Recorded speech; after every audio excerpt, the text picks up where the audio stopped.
Le cri déchira l'aube, comme une lame tranchant la brume matinale de Montgravin. Élise Fournier sursauta, renversant le seau d'eau glacée qu'elle portait vers les cuisines du château de Vauréal.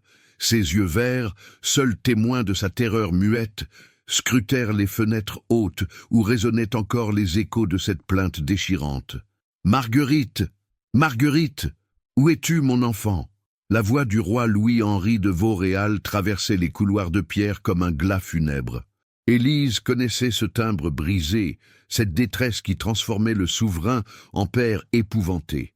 Elle avait déjà entendu ces intonations 3 ans auparavant, quand la reine Isabelle avait rendu son dernier souffle dans ces mêmes appartements royaux. Ses mains tremblantes ramassèrent les débris du seau brisé, coupant sa paume droite sur un éclat de bois. Le sang coulait, rouge et chaud, contrastant avec la froideur de l'automne bourguignon qui s'infiltrait sous sa robe de toile grossière. Mais Élise ne sentait pas la douleur. Son esprit était ailleurs, captivé par cette agitation inhabituelle qui secouait le château. Des pas précipités résonnèrent dans l'escalier de service. Maître Guillaume, le chambellan aux cheveux grisonnants, dévalait les marches 4 à 4, son visage habituellement composé déformé par l'inquiétude. « Rassemblez tous les domestiques dans la cour. La princesse Marguerite a disparu de ses appartements. » Élise recula instinctivement dans l'ombre d'une alcôve. Elle savait ce qui l'attendait. Chaque fois qu'un problème survenait au château, les regards se tournèrent vers elle. La muette, l'étrangère, celle qui ne pouvait se défendre par les mots. Pourtant, quelque chose la troublait profondément. La nuit précédente, en vidant les pots de chambre du 2e étage, elle avait aperçu une silhouette près de la chambre de Marguerite. Une ombre qui ne correspondait à aucun des serviteurs qu'elle connaissait. Mais comment l'expliquer? Comment faire comprendre ce qu'elle avait vu sans pouvoir prononcer un seul mot? Les cloches du château se mirent à sonner, leur bronze grave appelant tous les habitants de Montgravin à participer aux recherches. Dans les cuisines, Dame Mathilde, la gouvernante au visage sévère, distribuait déjà les ordres d'un ton sec qui ne souffrait aucune réplique. Vous, les filles de cuisine, fouillez les caves et les réserves, les palefreniers, inspectez les écuries et les dépendances. Quant à toi, son regard tomba sur Élise, qui se tenait près de la porte, encore tremblante de son accident. Toi, la muette, tu restes ici. On ne peut pas te faire confiance pour les recherches, de toute façon. Les mots claquèrent comme un fouet. Élise baissa la tête, habituée à cette humiliation quotidienne. Mais au fond de ses yeux brillait une détermination farouche que personne ne remarqua. Si elle ne pouvait participer aux recherches officielles, elle mènerait les siennes. Car contrairement aux autres, Élise possédait un avantage que son handicap lui avait offert. Elle voyait tout, entendait tout, sans que personne ne prête attention à sa présence. Elle était devenue experte dans l'art de l'observation silencieuse, capable de déchiffrer les gestes, les expressions, les non-dits qui échappaient aux autres. Et cette nuit-là, près de la chambre de la princesse, elle avait vu quelque chose que personne d'autre n'avait remarqué, quelque chose qui pourrait changer le cours de cette tragédie. Dès que la cour se vida, Élise se glissa vers l'aile noble du château. Ses pieds nus, habitués au silence, ne produisaient aucun bruit sur les dalles froides. Elle connaissait chaque pierre de ces murs, chaque recoin où se cachaient quand les nobles ou leurs invités arpentaient les couloirs. La chambre de Marguerite était gardée par 2 soldats, mais Élise connaissait un passage secret derrière la tapisserie représentant la chasse aux cerfs. Un passage que même les architectes du château avaient oublié et qu'elle avait découvert en nettoyant les recoins les plus sombres. À l'intérieur de la chambre, le désordre était éloquent. Les draps froissés, les coussins éparpillés, la fenêtre entr'ouverte malgré le froid matinal. Mais ce qui attira l'attention d'Élise fut autre chose. Une petite trace de boue près du lit, une boue qui ne venait pas des jardins du château, mais des champs qui bordaient la vieille chapelle en ruine. Son cœur s'emballa. Elle se souvenait maintenant avec précision de la silhouette qu'elle avait aperçue. Cette démarche particulière, cette façon de tenir l'épaule droite plus haute que la gauche, elle avait déjà vu cette posture quelque part. Soudain, des voix résonnèrent dans le couloir. Élise se figea, tous ses sens en alerte. « La petite a dû tomber dans le puits ou s'égarer dans la forêt », disait une voix qu'elle reconnut comme celle du capitaine des gardes. « Impossible », répondit maître Guillaume. Les grilles sont fermées et elle n'aurait jamais pu les franchir seule. Alors quelqu'un l'a aidée ou enlevée. Le silence qui suivit était chargé de menaces. Élise comprit qu'il était temps de partir, mais une dernière observation la cloua sur place. Sur le rebord de la fenêtre, presque invisible, un fil de soie bleue était accroché à un clou. Un fil qui ne provenait d'aucun des vêtements de Marguerite, mais qui ressemblait étrangement à celui des robes que portait Dame Agnès, la cousine du roi. Dame Agnès, qui avait toujours regardé Marguerite avec une jalousie mal dissimulée. Dame Agnès, qui serait la première héritière du trône si quelque chose arrivait à la petite princesse. Dame Agnès, qui boitait légèrement de la jambe droite depuis sa chute de cheval, créant cette démarche si particulière qu'Élise avait reconnue la nuit précédente. Le puzzle commençait à se former dans l'esprit de la jeune muette, mais elle savait que sans preuve tangible, personne ne la croirait. Pire encore, on l'accuserait probablement de chercher à détourner l'attention de sa propre culpabilité supposée, car déjà, dans les couloirs, elle entendait chuchoter son nom. La muette. Elle était près des appartements hier soir. Elle ne peut même pas se défendre. Élise ferma les yeux et prit une décision qui allait bouleverser sa vie à jamais. La décision d'Élise fut brutalement interrompue par une main ferme qui s'abattit sur son épaule.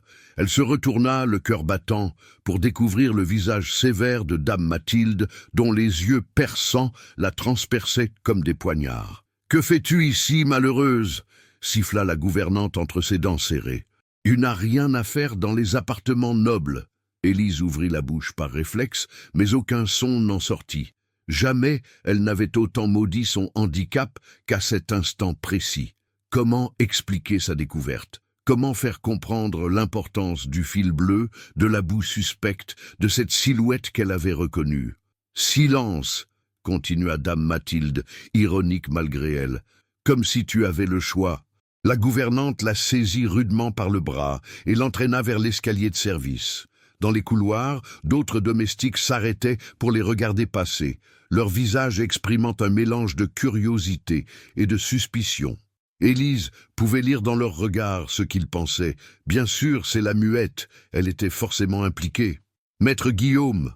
appela Dame Mathilde en traversant la cour principale. « J'ai trouvé cette créature dans la chambre de la princesse. » Le chambellan se retourna vivement, son visage déjà creusé par l'inquiétude s'assombrissant davantage. Derrière lui, le roi Louis-Henri arpentait la cour comme un lion en cage, ses vêtements froissés témoignant d'une nuit blanche. Ses cheveux, habituellement soigneusement peignés, tombaient en mèches désordonnées sur son front, et ses yeux rougis trahissaient un désespoir profond. Dans la chambre de Marguerite, répéta maître Guillaume d'une voix glaciale. Que pouvait-elle bien y faire? Elle ne peut évidemment pas l'expliquer, ricana Dame Mathilde. Mais sa présence là-bas est plus que suspecte, ne trouvez-vous pas? Élise sentit tous les regards converger vers elle, les soldats, les serviteurs, les nobles présents dans la cour, tous l'observaient avec cette expression qu'elle connaissait si bien, le mépris mêlé de défiance. Elle était l'étrangère, la normale, celle qu'on accusait toujours en premier. Le roi s'approcha lentement, et Élise put voir de près le ravage que l'inquiétude avait causé sur ses traits. Louis-Henri de Vauréal n'était plus le souverain majestueux qu'elle apercevait parfois lors des cérémonies. C'était un père désespéré, prêt à tout pour retrouver son unique enfant. « Regardez-moi » ordonna-t-il d'une voix rauque. Élise leva les yeux vers lui, ses mains tremblant malgré sa volonté de paraître forte. Dans le regard du roi, elle ne vit ni haine ni accusation, mais une douleur si profonde qu'elle en eut le souffle coupé. « Vous étiez dans la chambre de ma fille, » continua le roi. « Pourquoi » La question était simple, directe, mais Élise ne pouvait y répondre. Elle porta ses mains à sa gorge dans un geste d'impuissance, puis tenta de mimer quelque chose, n'importe quoi qui pourrait faire comprendre ses découvertes. Mais ces gestes désespérés ne firent que renforcer l'impression de culpabilité qui pesait sur elle. « Elle se moque de nous !» s'exclama Dame Agnès, qui venait d'apparaître en haut des marches menant aux appartements nobles. La cousine du roi descendit majestueusement l'escalier, sa robe de soie bleue ondulant gracieusement autour d'elle. Élise remarqua immédiatement cette couleur, si semblable au fil qu'elle avait trouvé sur le rebord de la fenêtre. Dame Agnès boitait légèrement, mais tentait de dissimuler cette claudication derrière une démarche altière. « Votre Majesté », poursuivit-elle en s'adressant au roi, « cette créature a toujours été un élément perturbateur dans ce château. N'est-il pas étrange qu'elle soit justement dans la chambre de Marguerite au moment où nous découvrons sa disparition ? Dame Agnès a raison, approuva Dame Mathilde. Cette fille n'a jamais eu sa place ici. Nous l'avons recueillie par charité chrétienne après la mort de ses parents, mais regardez comme elle nous remercie. » Élise sentit les larmes monter à ses yeux, non pas à cause des accusations, elle y était habituée, mais parce qu'elle voyait Dame Agnès jouer son rôle à la perfection. La vraie coupable se tenait là, devant tous, accusant l'innocente avec une assurance déconcertante. « Enfermez-la au donjon », ordonna maître Guillaume. « Nous l'interrogerons plus tard. »« Non !» intervint le roi d'une voix ferme. « Pas encore. » Tous se tournèrent vers lui, surpris par cette clémence inattendue. Louis-Henri observait attentivement Élise, comme s'il cherchait à déchiffrer quelque chose dans son expression. « Cette jeune fille, continua-t-il lentement, était présente hier soir quand j'ai bordé Marguerite. Elle nettoyait les couloirs, je l'ai vue. Dame Agnès pâlit légèrement, mais se reprit aussitôt. « Justement, mon roi, elle était là au bon moment pour observer, coupa le souverain. Ses yeux, regardez ses yeux. Ce ne sont pas ceux d'une coupable. » Élise fut touchée par cette perspicacité inattendue. Le roi avait raison. Ses yeux exprimaient tout ce que sa voix ne pouvait dire. La frustration, la peur, mais surtout un désir ardent de communiquer quelque chose d'important. « Donnez-lui du parchemin et de l'encre, » ordonna Louis-Henri. « Si elle ne peut parler, peut-être peut-elle écrire. »« Majesté, » protesta Dame Agnès, « cette fille de rien ne sait ni lire ni écrire. Vous perdez un temps précieux qui pourrait être consacré aux vraies recherches. » Mais le roi fit signe à un scribe d'apporter le matériel nécessaire.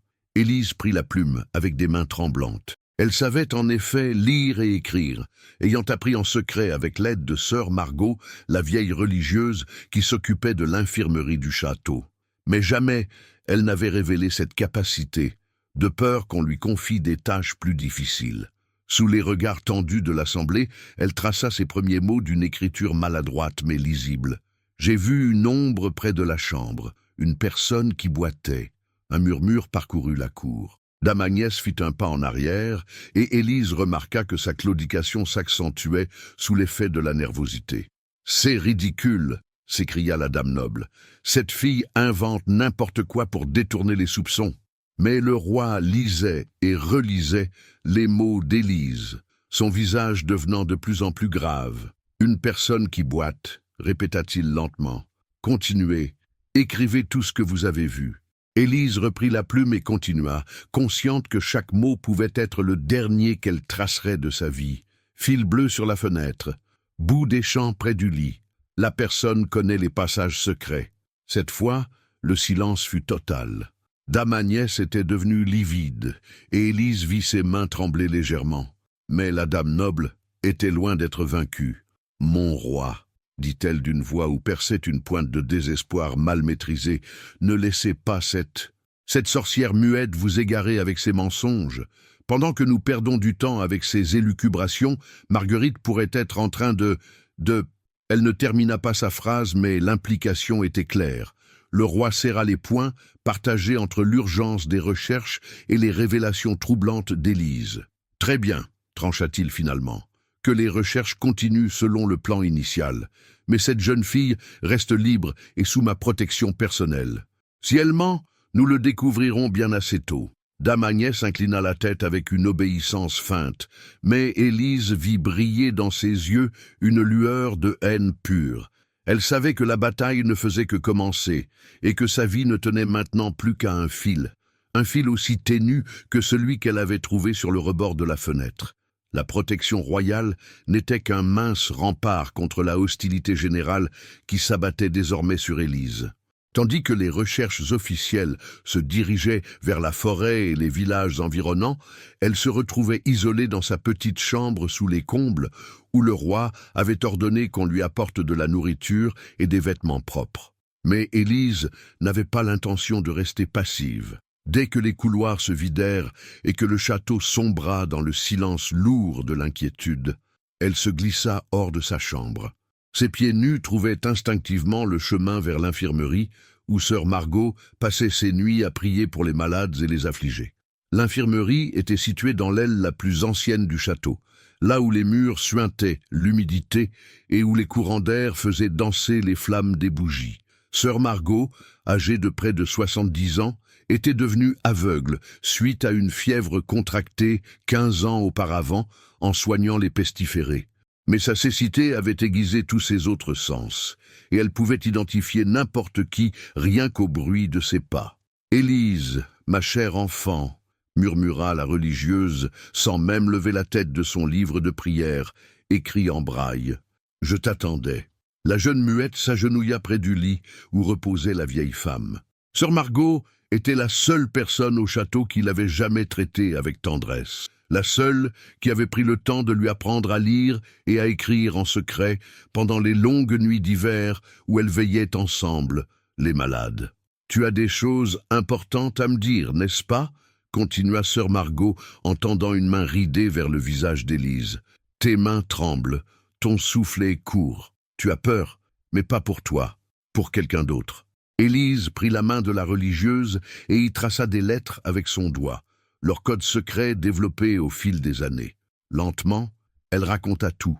La silhouette aperçue la nuit précédente, le fil bleu, la boue suspecte et surtout ses soupçons concernant Dame Agnès. Sœur Margot écouta en silence, son visage exprimant une gravité croissante. Quand Élise eut terminé, la vieille femme resta longtemps silencieuse, ses doigts caressant machinalement son chapelet. « Ma pauvre enfant, dit-elle finalement, tu as découvert quelque chose de terrible. Mais ce que tu ne sais pas, c'est que tes soupçons ne sont que la pointe de l'iceberg. » Elle se leva péniblement de son lit et se dirigea vers une armoire dissimulée derrière une tapisserie représentant Saint François d'Assise. Ses doigts experts trouvèrent immédiatement le mécanisme secret qui ouvrait le compartiment caché. « Il y a des choses que je n'aurais jamais dû savoir, » continua-t-elle en sortant un petit coffret de bois sculpté. « Des conversations que j'ai entendues quand les gens croyaient qu'une aveugle ne pouvait pas les comprendre. » Elle ouvrit le coffret et en sortit plusieurs lettres scellées à la cire rouge. Dame Agnès correspond depuis des mois avec des nobles mécontents du royaume de France, des hommes qui voient d'un mauvais œil qu'une petite fille soit l'unique héritière du trône de Vauréal. Élise ouvrit de grands yeux. Elle savait que le petit royaume de Vauréal, bien qu'officiellement indépendant, était constamment menacé par les ambitions territoriales de ses puissants voisins. La mort de la reine Isabelle avait fragilisé la position du roi Louis-Henri, et beaucoup pensaient qu'un souverain sans héritier mâle était voué à l'échec. Ces lettres prouvent que Dame Agnès a promis de livrer le royaume à la France en échange de sa reconnaissance comme souveraine légitime, poursuivit sœur Margot. Mais pour cela, il fallait que Marguerite disparaisse. La religieuse tendit une des lettres à Élise, qui la lut avec une horreur croissante. Le plan était détaillé avec une précision glaçante. Enlever la princesse sans la tuer pour éviter de faire d'elle une martyre, la cacher jusqu'à ce que le roi abdique de désespoir, puis la retrouver miraculeusement pour apparaître comme une héroïne aux yeux du peuple. « Mais où l'ont-ils cachée ?» demanda Élise en traçant les lettres sur la main de sœur Margot. « C'est là que tes observations prennent tout leur sens, » répondit la vieille femme. « Tu as parlé de boue des champs près de la vieille chapelle.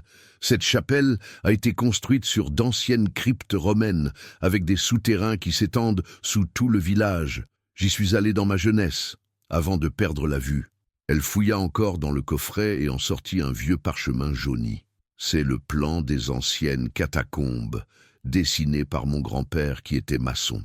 Il y a des chambres secrètes là-dessous, des endroits où une enfant pourrait être cachée sans que personne ne la trouve jamais. » Élise étudia le plan à la lueur vacillante de la chandelle.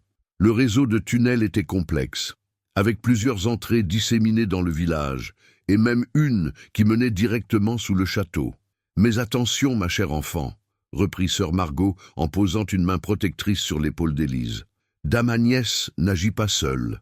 Elle a des complices au château, peut-être même parmi les gardes royaux. Si tu y vas, tu risques ta vie.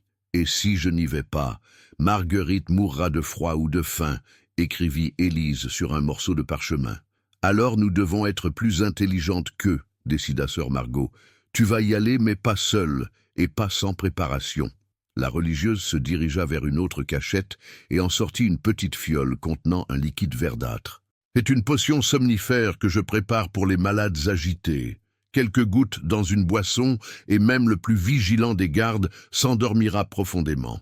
Prends-la, elle pourra être utile. » Elle lui donna également une corde fine, mais résistante, une petite dague autrefois utilisée pour découper les plantes médicinales et une lanterne sourde qui ne diffusait qu'un mince rayon de lumière. « Maintenant, écoute-moi bien, » dit sœur Margot, en prenant les mains d'Élise dans les siennes. « Tu vas d'abord te rendre au puits communal près de la rue des Vignes. C'est là que commence le tunnel principal. Mais avant, tu dois créer une distraction pour éloigner les complices de Dame Agnès. Comment? En utilisant ton handicap comme une arme. Tout le monde te croit incapable de nuire à quiconque. Cette nuit, tu vas laisser croire que tu as tenté de t'enfuir du château. Abandonne quelque chose de personnel près du pont qui traverse la rivière, côté opposé aux catacombes. Ils partiront tous à ta poursuite de ce côté, te laissant le champ libre. » Le plan était audacieux, mais logique. Élise sentit une détermination nouvelle l'envahir. Pour la première fois de sa vie, son silence et sa discrétion allaient devenir des atouts majeurs. « Il y a autre chose » ajouta sœur Margot en baissant la voix. « Dame Agnès ne doit pas soupçonner que nous connaissons ses secrets. Continue à agir comme si tu ne savais rien de ses véritables intentions. Laisse-la croire qu'elle contrôle la situation. Et si j'échoue, tu n'échoueras pas. » affirma la religieuse avec une conviction qui réchauffe le cœur d'Élise. « Tu as survécu à l'indifférence et au mépris pendant des années. Tu as développé des capacités que les gens ordinaires n'ont pas. Cette nuit, ma chère enfant, ton silence va parler plus fort que tous les cris. » Élise serra la main de sœur Margot une dernière fois, puis disparut dans l'obscurité des couloirs. Derrière elle, la vieille religieuse s'agenouilla et commença à prier avec une ferveur redoublée, sachant que les heures à venir seraient décisives pour l'avenir du royaume. Dans sa cachette, Dame Agnès consultait nerveusement une lettre fraîchement arrivée de France. Ses alliés s'impatientaient et le temps commençait à jouer contre elle. Mais elle était loin de soupçonner que la muette inutile, qu'elle méprisait depuis des années, était sur le point de déjouer tous ses plans. Minuit sonnait au clocher de Montgravin quand Élise mit son plan à exécution. Elle avait soigneusement attendu que les rondes de garde s'espacent, que les dernières chandelles s'éteignent dans les chambres des nobles, et que le château sombre dans ce silence particulier qui précède l'aube. Sa première étape était cruciale, faire croire à sa fuite. Elle descendit discrètement vers la cour d'honneur, portant dans ses mains l'un de ses rares biens personnels, un petit médaillon de cuivre que lui avaient laissé ses parents. Ce bijou sans valeur était pourtant tout ce qui lui restait de sa famille, mais elle n'hésita pas à le sacrifier pour sauver Marguerite. Le pont de pierre qui enjambait la rivière Yonne se trouvait à l'opposé exact de la vieille chapelle. Élise y déposa délicatement le médaillon, le coinçant entre deux pierres, de façon à ce qu'il soit visible au lever du jour. Pour renforcer l'illusion, elle déchira un morceau de sa robe et l'accrocha à un buisson d'épines, comme si elle avait tenté de fuir précipitamment dans l'obscurité. En observant son œuvre, elle ressentit un pincement au cœur. Ce médaillon était son dernier lien avec Jehanne et Mathilde Fournier, les palefreniers morts dans l'incendie qui l'avait rendue orpheline. Mais Marguerite était vivante, elle, et chaque minute comptait. Élise rebroussa chemin par les ruelles étroites du village, évitant soigneusement les maisons où brillaient encore quelques lumières. Montgravine dormait, mais quelques insomniaques veillaient encore. Le boulanger qui préparait son pain matinal, la sage-femme qui assistait à un accouchement difficile, et surtout les sentinelles de Dame Agnès qui surveillaient discrètement les allées et venues. Car Élise avait vu juste. La dame noble avait effectivement placé des hommes en faction autour du château. Des mercenaires déguisés en marchands ou en artisans qui observaient tous les mouvements suspects. Heureusement, personne ne prêtait attention à une jeune servante qui semblait rentrer de quelque corvée nocturne. La rue des Vignes était plongée dans l'obscurité la plus complète.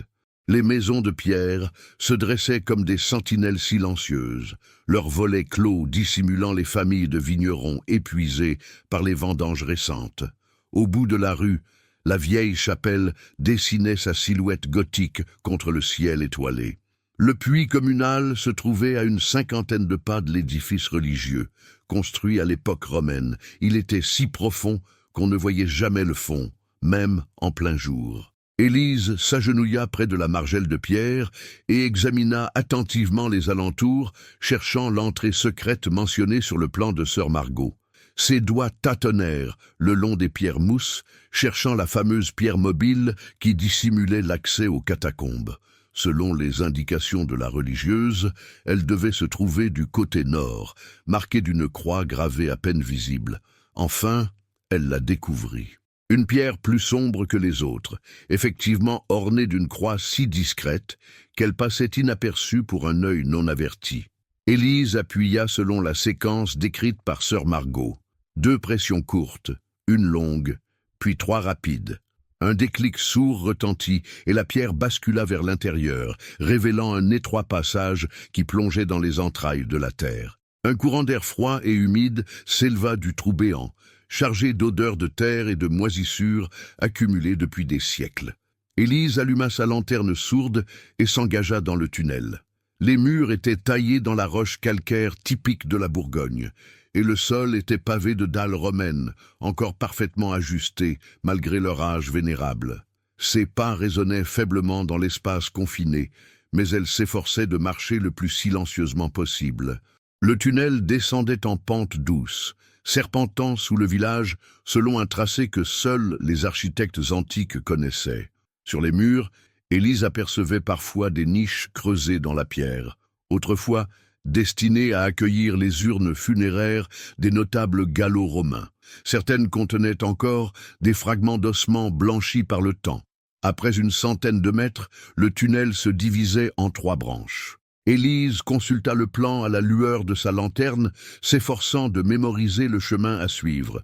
La branche de droite menait vers l'ancienne nécropole. Celle de gauche rejoignait les caves du château, et celle du centre, la plus large, conduisait aux chambres secrètes où Marguerite était probablement détenue. Elle choisit le passage central, progressant avec une prudence extrême. Sa formation de servante lui avait appris à détecter les moindres bruits, les plus infimes changements d'atmosphère. Et justement, quelque chose avait changé dans l'air confiné des catacombes.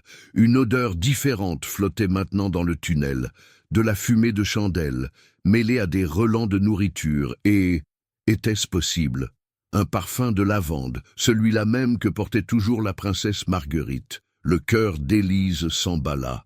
Elle était sur la bonne piste, mais cette découverte signifiait aussi qu'elle approchait du danger. Les ravisseurs devaient surveiller leur prisonnière, et ils n'hésiteraient pas à éliminer quiconque découvrirait leur cachette. Elle éteignit sa lanterne et progressa dans l'obscurité totale, guidée uniquement par les effluves qui devenaient de plus en plus nets. Ses mains tâtonnaient le long des murs rugueux, ses pieds testaient prudemment chaque dalle avant de s'y poser. Soudain, une lueur apparut au loin, faible, vacillante, mais indéniablement présente. Élise se plaqua contre la paroi et avança centimètre par centimètre, retenant sa respiration. La lueur provenait d'une vaste chambre taillée dans le roc, probablement un ancien temple souterrain reconverti en sépulture collective. Au centre de la pièce, une chandelle brûlait sur une table de pierre, et près de cette table, recroquevillée sur un tas de paille, une petite silhouette en robe de nuit blanche. Marguerite. Elle était vivante, mais visiblement épuisée et terrorisée. Ses longs cheveux blonds étaient emmêlés, et ses yeux rougis témoignaient de longues heures de pleurs. Mais où étaient ses geôliers? Élise scruta l'ombre environnante, tous ses sens en alerte. La chambre semblait déserte, mais cette absence de surveillance était suspecte. Soit les ravisseurs étaient certains que personne ne trouverait jamais cet endroit, soit ils avaient tendu un piège. Elle attendit de longues minutes, immobile comme une statue, observant les moindres détails de la scène. Marguerite ne bougeait plus, respirant avec la régularité du sommeil épuisé. Sur la table, près de la chandelle, traînaient les restes d'un repas, du pain, du fromage, une cruche d'eau. Visiblement, on traitait la petite princesse correctement. ce qui confirmait la stratégie de Dame Agnès, garder l'enfant en vie et en bonne santé pour pouvoir la retrouver au moment opportun. Enfin, Élise se décida à sortir de sa cachette. Elle s'avança silencieusement vers Marguerite, ses pieds nus ne produisant aucun bruit sur les dalles anciennes. Quand elle fut assez proche, elle posa délicatement sa main sur l'épaule de l'enfant. Marguerite sursauta et ouvrit des yeux terrifiés, prête à crier. Mais Élise porta immédiatement un doigt à ses lèvres, puis posa sa main sur la bouche de la fillette avec une douceur rassurante. Dans ses yeux, Marguerite lut non pas la menace, mais la compassion et l'espoir. « Élise !» chuchota la princesse, en reconnaissant enfin la servante muette. « Tu es venue me sauver ?»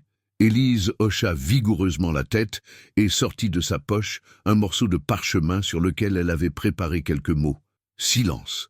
Je vais te ramener à ton père. Fais-moi confiance. » Marguerite lut le message et ses yeux s'emplirent de larmes de soulagement. Elle se jeta dans les bras d'Élise, qui la serra contre elle avec une tendresse inattendue. Cette enfant gâtée et capricieuse, qu'elle voyait grandir de loin depuis des années, lui apparaissait soudain si fragile, si vulnérable. Mais leur émotion fut brutalement interrompue par un bruit de pas qui résonnait dans le tunnel. Quelqu'un approchait, et ce quelqu'un ne cherchait manifestement pas à dissimuler sa présence. Élise saisit Marguerite par la main et regarda désespérément autour d'elle, cherchant une issue de secours. Mais la chambre souterraine n'avait qu'une seule entrée, celle par laquelle arrivaient maintenant leurs poursuivants. Elles étaient prises au piège. Les pas se rapprochaient inexorablement, accompagnés de voix étouffées qui résonnaient dans les tunnels comme des échos de cauchemars. Élise serra Marguerite contre elle, son esprit cherchant désespérément une solution. La chambre souterraine semblait ne proposer aucune échappatoire, mais son expérience de servante invisible lui avait appris que les recoins les plus sombres pouvaient parfois dissimuler des secrets. Ses yeux scrutèrent rapidement les murs taillés dans la roche calcaire. Là, dans l'angle le plus éloigné de l'entrée, une anfractuosité naturelle créait une zone d'ombre profonde. C'était risqué, mais c'était leur seule chance. Elle guida silencieusement Marguerite vers cette cachette de fortune, éteignant au passage la chandelle qui brûlait sur la table de pierre. L'obscurité les enveloppa aussitôt, si dense qu'elles ne pouvaient même pas distinguer leurs propres mains. Élise plaça la petite princesse au fond de la niche et se positionna devant elle, formant un rempart de son corps frêle. Les voix se précisèrent. Élise reconnut d'abord celle de Dame Agnès, tendue et autoritaire. « Dépêchez-vous. Si cette maudite muette a vraiment trouvé cet endroit, nous devons agir rapidement. »« Calmez-vous, madame, » répondit une voix masculine qu'Élise ne connaissait pas. Selon nos guetteurs, elle a tenté de fuir vers la rivière. Ses traces s'arrêtent au pont. Elle a probablement été emportée par le courant. J'espère que vous avez raison, Bertrand. Mais cette fille me met mal à l'aise depuis qu'elle a commencé à écrire ses observations. Son silence nous a toujours protégés, mais maintenant qu'elle peut communiquer, une lueur orangée apparut dans l'entrée de la chambre.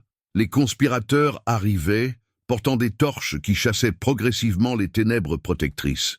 Élise sentit Marguerite trembler contre elle et posa une main rassurante sur l'épaule de l'enfant.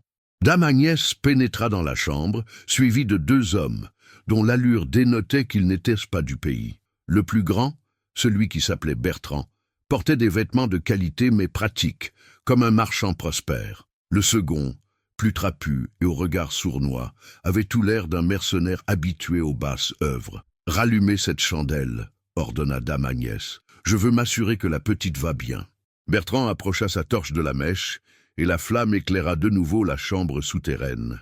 Dame Agnès se dirigea immédiatement vers l'endroit où aurait dû se trouver Marguerite, mais ne découvrit que la paille froissée et vide. « Elle n'est plus là !» s'exclama-t-elle, sa voix montant dans les aigus sous l'effet de la panique. « Où est l'enfant ?» Les deux hommes se mirent à fouiller frénétiquement la chambre, leurs torches projetant des ombres dansantes sur les murs. Élise retenait sa respiration, priant pour que leur cachette reste invisible. Marguerite était parfaitement silencieuse, comme si elle comprenait instinctivement l'importance de ce moment. « Madame, » dit le mercenaire au visage patibulaire, « regardez ces traces dans la poussière. Quelqu'un est venu ici récemment. » Dame Agnès s'agenouilla pour examiner le sol. Effectivement, les pas d'Élise étaient visibles dans la fine couche de poussière qui recouvrait les dalles antiques. « Ces empreintes sont petites, féminines, » observa-t-elle d'un ton glacial. « Et regardez là, des marques de pieds nus. Cette maudite muette était bien ici. » « Mais comment a-t-elle pu trouver cet endroit ?» demanda Bertrand, visiblement inquiet. « Nous étions si prudents. »« Peu importe comment, » rugit Dame Agnès en se relevant. « L'important, c'est qu'elle ait emmené la petite. Si elle parvient à la ramener au château, tous nos plans s'effondrent. » Le mercenaire dégaina un couteau à la lame recourbée, ses yeux scrutant méticuleusement chaque recoin de la chambre. « Elles ne peuvent pas être allées bien loin. L'enfant est épuisé, et la muette ne connaît pas tous les passages. Nous allons les retrouver. »« Non, » coupa sèchement Dame Agnès. « Toi, Gaston, tu remontes surveiller la sortie du puits. Si elles tentent de s'échapper par là, capture-les. Bertrand, tu prends le tunnel qui mène vers le château. Moi, je vais explorer les autres passages. Et si nous les trouvons, demanda Gaston en faisant tourner son couteau entre ses doigts, que faisons-nous de la muette ? Dame Agnès hésita un instant, son visage reflétant une lutte intérieure. Puis, sa expression se durcit, révélant la vraie nature de cette femme que l'ambition avait transformée en monstre. Elle en sait trop maintenant. Elle a vu cette chambre. Elle a compris notre plan. Nous ne pouvons pas la laisser vivre. Et l'enfant ? La petite ne dira rien si nous lui expliquons que nous l'avons sauvée des mains de sa raviseuse. Après tout, qui croira une enfant traumatisée contre la parole de la cousine du roi ? Ces mots glacèrent le sang d'Élise. Dame Agnès était prête à tout pour préserver ses ambitions, y compris à tuer une innocente et à manipuler une enfant. La servante muette comprit qu'elles étaient dans un piège mortel et que seule la ruse pourrait les sauver. Les trois conspirateurs se séparèrent, emportant chacun une source de lumière. L'obscurité revint progressivement dans la chambre. Mais Élise savait qu'elle était temporaire. Tôt ou tard, l'un d'eux reviendrait fouiller plus minutieusement. Elle attendit que les derniers échos de leurs pas s'estompent, puis sortit de la cachette en guidant Marguerite. La petite princesse était livide, mais courageuse, ses yeux brillants d'une détermination inhabituelle chez une enfant de son âge. « Élise, chuchota-t-elle, j'ai peur. Que veut me faire Dame Agnès ?» Élise ne pouvait évidemment pas répondre oralement, mais elle serra tendrement les mains de l'enfant et traça rapidement quelques mots sur sa paume. « Te protéger. Confiance. » Il fallait maintenant trouver un autre chemin de sortie. Élise se souvint du plan de sœur Margot. Il existait plusieurs issues aux catacombes, dont une qui débouchait directement dans les caves du château. C'était risqué, car Dame Agnès et ses complices surveillaient probablement toutes les sorties évidentes.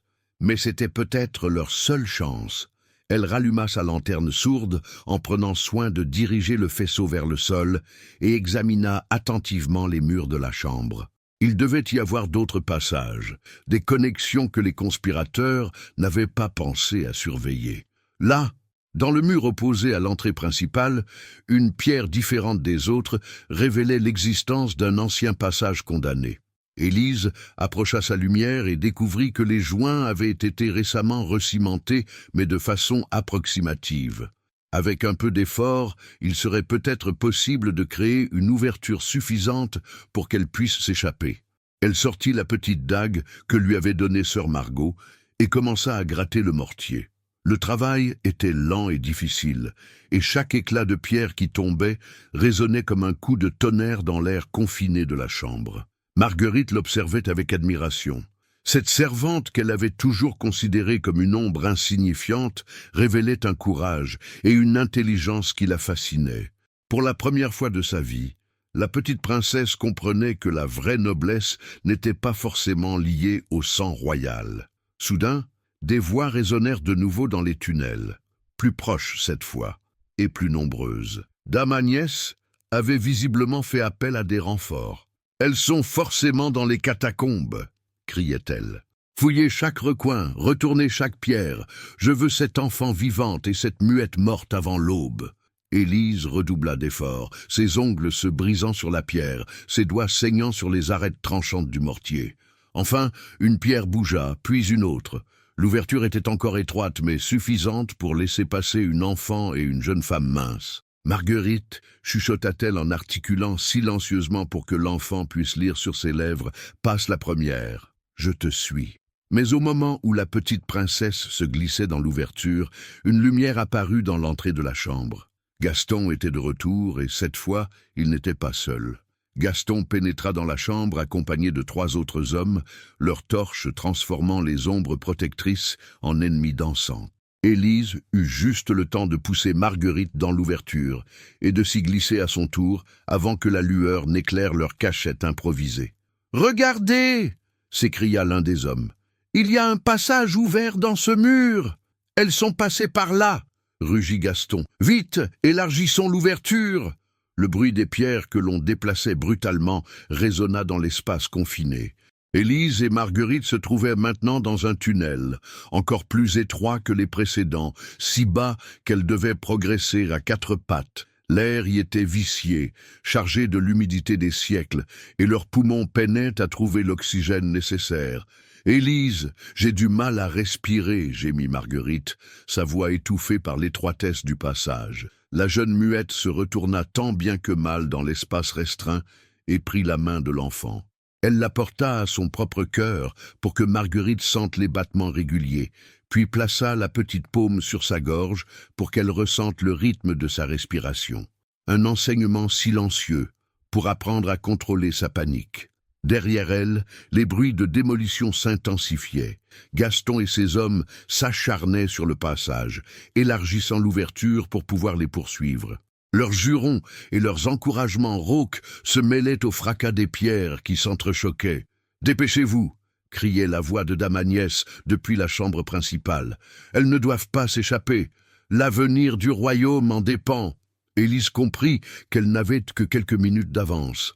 Elle examina le tunnel à la lueur de sa lanterne sourde et découvrit qu'il se dirigeait effectivement vers les fondations du château. Selon le plan de sœur Margot, il devait déboucher dans les anciennes caves à vin, juste sous la cuisine principale. Mais le passage était parsemé d'obstacles, éboulements partiels, racines d'arbres qui avaient percé la voûte au fil des siècles, flaques d'eau stagnantes qui transformaient certaines sections en véritables marécages souterrains. Leur progression était lente et douloureuse. Marguerite commençait à montrer des signes d'épuisement. Sa robe de nuit, déjà souillée par leur séjour dans la chambre souterraine, se déchirait sur les aspérités de la roche. Ses genoux saignaient, ses mains étaient écorchées, mais elle ne se plaignait pas. La petite princesse révélait un courage insoupçonné. « Élise, chuchota-t-elle soudain, est-ce que Dame Agnès veut vraiment me faire du mal ?» La question brisa le cœur de la jeune muette. Comment expliquer à une enfant de 8 ans que l'adulte en qui elle avait confiance était prête à la sacrifier pour ses ambitions? Élise s'arrêta et prit le visage de Marguerite entre ses mains. Dans ses yeux, l'enfant put lire toute la vérité. Oui, Dame Agnès était dangereuse, mais non, elle ne permettrait jamais qu'il arrive quelque chose à la petite princesse. Un fracas retentit derrière elle, suivi d'éclats de voix triomphants. Les poursuivants avaient réussi à agrandir l'ouverture et s'engageaient maintenant dans le tunnel. Leurs torches projetaient des lueurs dansantes sur les parois rocheuses, créant un spectacle à la fois magnifique et terrifiant. « Elles sont là !» hurla Gaston. « Je vois leurs traces dans la boue !» Élise saisit la main de Marguerite et accéléra l'allure autant que le permettait l'étroitesse du passage. Elle progressait maintenant à une vitesse dangereuse, risquant de se blesser sur les saillies de pierre ou de chuter dans un trou invisible. Soudain, le tunnel s'élargit et déboucha dans une vaste caverne naturelle que les Romains avaient aménagée en citerne. D'énormes piliers de pierre soutenaient une voûte qui se perdait dans l'obscurité et le sol était recouvert d'une couche d'eau stagnante qui reflétait les flammes vacillantes de leurs lanternes. « Mon Dieu !» murmura Marguerite, éblouie par la grandeur de l'endroit. Mais Élise n'avait pas de temps à perdre en contemplation. Selon le plan de sœur Margot, cette citerne était reliée à plusieurs tunnels menant vers différentes parties du château et du village. Il fallait choisir la bonne direction, et vite. Elle scruta les murs à la recherche des marques discrètes que les anciens avaient gravées pour se repérer dans ce labyrinthe souterrain. Là, une flèche à peine visible, sculptée dans un pilier, indiquait la direction des caves du château. Elles traversèrent la citerne, l'eau glacée montant jusqu'à leurs chevilles. Marguerite grelottait, mais elle suivait Élise sans se plaindre, comprenant instinctivement que leur vie dépendait de leur rapidité. Le tunnel qu'indiquait la flèche était plus large et mieux conservé que le précédent. Visiblement, il avait été utilisé plus récemment, peut-être par les domestiques qui connaissaient les passages secrets du château. Élise y reconnut même quelques traces de pas dans la poussière. Derrière elle, les voix de leurs poursuivants résonnaient maintenant dans la grande citerne. Dame Agnès avait rejoint Gaston et ses hommes, et sa fureur était perceptible même à distance. « Séparez-vous » ordonnait-elle. « Fouillez tous les tunnels. Elles ne peuvent pas nous échapper maintenant. » Élise et Marguerite atteignirent enfin l'extrémité du tunnel. Une échelle de fer rouillé montait vers une trappe de bois qui marquait l'entrée des caves du château. Élise fit signe à Marguerite de rester silencieuse et gravit prudemment les barreaux pour écouter ce qui se passait au-dessus. Tout était calme dans les caves. L'aube ne s'était pas encore levée et les cuisiniers ne commenceraient leur travail que dans quelques heures. C'était le moment ou jamais de s'échapper de ce piège souterrain. Élise souleva délicatement la trappe et jeta un coup d'œil dans la cave. Personne en vue. Elle fit signe à Marguerite de la suivre, et toutes deux émergèrent enfin du monde souterrain. Mais leur épreuve était loin d'être terminée. Maintenant qu'elles étaient dans le château, il fallait trouver un moyen d'alerter le roi sans tomber entre les mains des complices de Dame Agnès. Car Élise était certaine que la conspiration s'étendait bien au-delà de la cousine du roi et de ses mercenaires. « Élise, chuchota Marguerite, où allons-nous maintenant ?» La jeune muette réfléchit rapidement. Dame Agnès et ses hommes allèrent bientôt découvrir leur piste et émerger à leur tour des catacombes. Il fallait mettre la princesse en sécurité, mais où ? Les appartements royaux étaient trop éloignés et ils risquaient de croiser des gardes corrompus en chemin. Soudain, elle eut une inspiration. Sœur Margot. L'infirmerie était proche, et la vieille religieuse saurait comment protéger Marguerite en attendant l'arrivée du roi. De plus, personne ne soupçonnerait la religieuse aveugle d'être impliquée dans cette affaire. Elles quittèrent les caves et s'engagèrent dans les couloirs familiers du château. Élise connaissait chaque pierre, chaque recoin, chaque passage permettant d'éviter les rondes de garde. Son handicap, qui l'avait rendu invisible pendant tant d'années, devenait maintenant son plus grand atout. Mais alors qu'elles approchèrent de l'infirmerie, une silhouette apparut au bout du couloir. Grande, élégante, vêtue d'une robe de chambre de soie bleue. Dame Agnès les attendait, un sourire glacial aux lèvres. Dame Agnès s'avança lentement dans le couloir de pierre, ses pas résonnant avec une assurance glaciale. Sa robe de chambre en soie bleue bruissait à chaque mouvement, et ses cheveux, habituellement coiffés avec soin, tombaient librement sur ses épaules, lui donnant un aspect presque spectral dans la pénombre matinale. « Mes chers enfants », dit-elle d'une voix doucereuse, qui ne parvenait pas à masquer la menace sous-jacente, « quelle promenade nocturne intéressante vous avez faite !»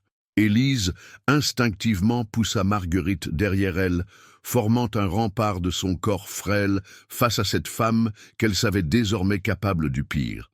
La petite princesse s'agrippa à la robe grossière de la servante, ses petits doigts tremblant de peur et d'épuisement. « Ta Agnès !» balbutia Marguerite d'une voix incertaine. « J'ai eu si peur. Des méchants hommes m'avaient enfermé dans un endroit sombre et froid. »« Je sais, ma chérie, » répondit Dame Agnès en s'approchant encore. « Et j'étais si inquiète pour toi.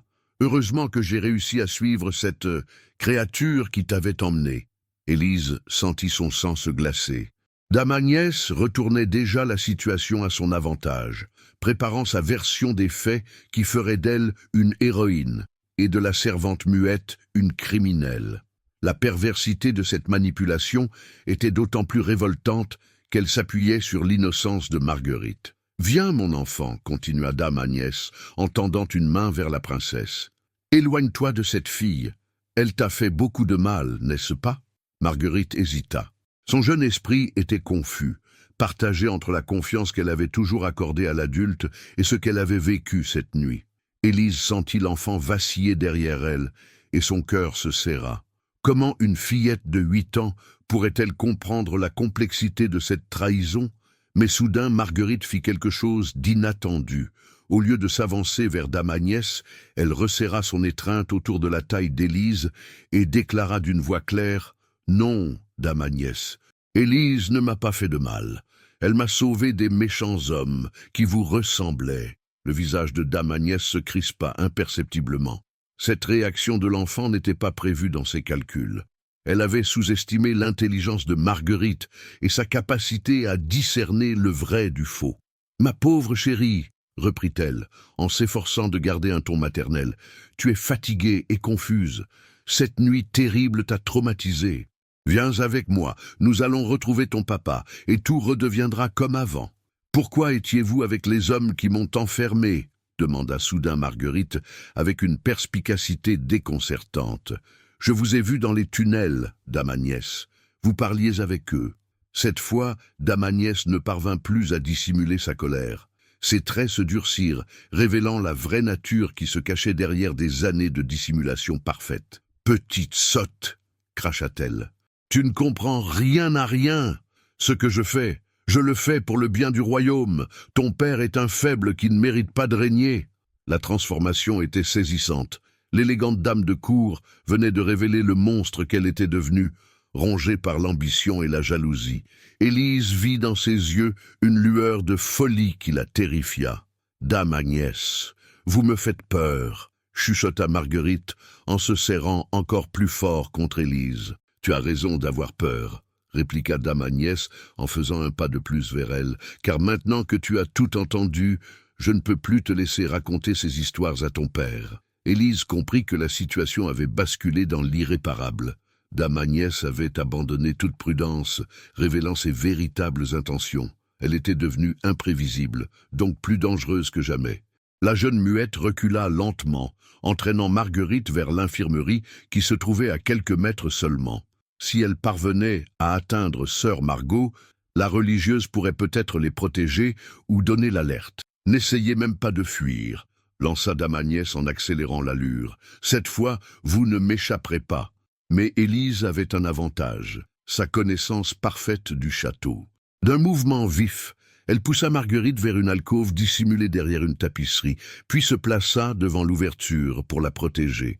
Dame Agnès se rua sur elle, ses ongles tendus comme des griffes. Le combat qui s'ensuivit était inégal. Dame Agnès était plus grande, plus forte et surtout animée d'une rage décuplée par la frustration. Élise, épuisée par leur périple souterrain, ne pouvait que tenter de parer les coups et d'éviter les griffures. Soudain, la dame noble sortit de sa robe de chambre un petit poignard à manche d'ivoire, l'une de ces armes discrètes que les nobles portaient parfois pour se protéger lors de leurs intrigues. La lame brilla dans la faible lumière qui filtrait des fenêtres. « Maintenant, siffla-t-elle entre ses dents, tu vas payer pour avoir contrecarré mes plans. » Elle leva le poignard, visant le cœur d'Élise. Mais au moment où elle allait porter le coup fatal, une voix puissante retentit dans le couloir. « Que se passe-t-il ici ?» Le roi Louis-Henri venait d'apparaître au bout du couloir, accompagné de maître Guillaume et de plusieurs gardes. Son visage, déjà marqué par une nuit d'angoisse, se décomposa en découvrant la scène, sa cousine brandissant une arme contre une servante, et au-delà, dans l'alcôve, sa fille Marguerite, qui observait tout avec des yeux écarquillés d'horreur. « Marguerite !» s'écria le roi en se précipitant vers l'enfant.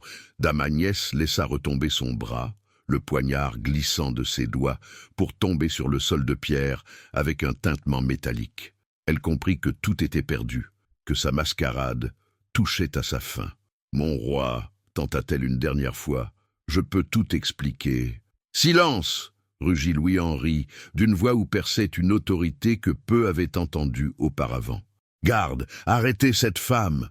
Mais Dame Agnès n'était pas du genre à se laisser capturer facilement. Profitant de la confusion générale, elle se rua vers l'une des fenêtres du couloir et l'ouvrit d'un coup sec. « Vous ne m'aurez jamais vivante !» cria-t-elle. « Et sachez que j'ai des alliés partout. Cette petite victoire ne vous sauvera pas. » Avant que quiconque puisse l'en empêcher, elle enjamba le rebord de la fenêtre et disparut dans l'obscurité qui précédait l'aube. Un cri retentit, puis le silence retomba. Le roi serra sa fille dans ses bras, des larmes de soulagement coulant sur ses joues. Marguerite se blottit contre lui. Enfin en sécurité, après cette nuit d'horreur. « Papa » dit-elle d'une voix encore tremblante, « c'est Élise qui m'a sauvé. Dame Agnès voulait me faire du mal, mais Élise m'a protégé. » Louis-Henri leva les yeux vers la jeune servante muette qui se tenait encore près de l'alcôve, ses vêtements déchirés, ses mains ensanglantées, mais le regard fier et résolu. Pour la première fois, il la vit vraiment, non plus comme une ombre insignifiante, mais comme l'héroïne qu'elle avait toujours été. « Élise Fournier, dit-il solennellement, vous avez sauvé ma fille et découvert une trahison qui menaçait le royaume. Comment puis-je vous remercier ?» Élise le regarda avec ses grands yeux verts, puis porta ses mains à sa gorge dans un geste d'impuissance familier. Mais cette fois, le roi comprit que ce silence n'était pas un handicap, mais la marque d'une force intérieure exceptionnelle. L'aube se levait enfin sur Montgravin, ses premiers rayons dorés filtrant à travers les fenêtres du château et chassant les dernières ombres de cette nuit cauchemardesque. Dans la grande salle du conseil, le roi Louis-Henri avait rassemblé tous les membres de sa cour pour faire la lumière sur les événements qui avaient failli coûter la vie à sa fille unique. Élise se tenait debout près de la grande cheminée, encore vêtue de sa robe de servante déchirée et souillée, mais le port plus droit qu'elle ne l'avait jamais eu. À ses côtés, sœur Margot était assise dans un fauteuil que le roi avait fait apporter spécialement, ses mains ridées tenant fermement le coffret contenant les preuves de la conspiration. Marguerite, lavée et vêtue d'une robe propre, ne quittait pas Élise du regard. Les preuves qu'elles avaient partagées avaient créé entre elles un lien indéfectible, une complicité que peu de gens pouvaient comprendre. La petite princesse avait insisté pour que sa sauveuse reste près d'elle pendant toute l'assemblée. « Nobles seigneurs et dames de ma cour, » commença le roi d'une voix grave, « nous avons découvert cette nuit qu'un complot menaçait notre royaume.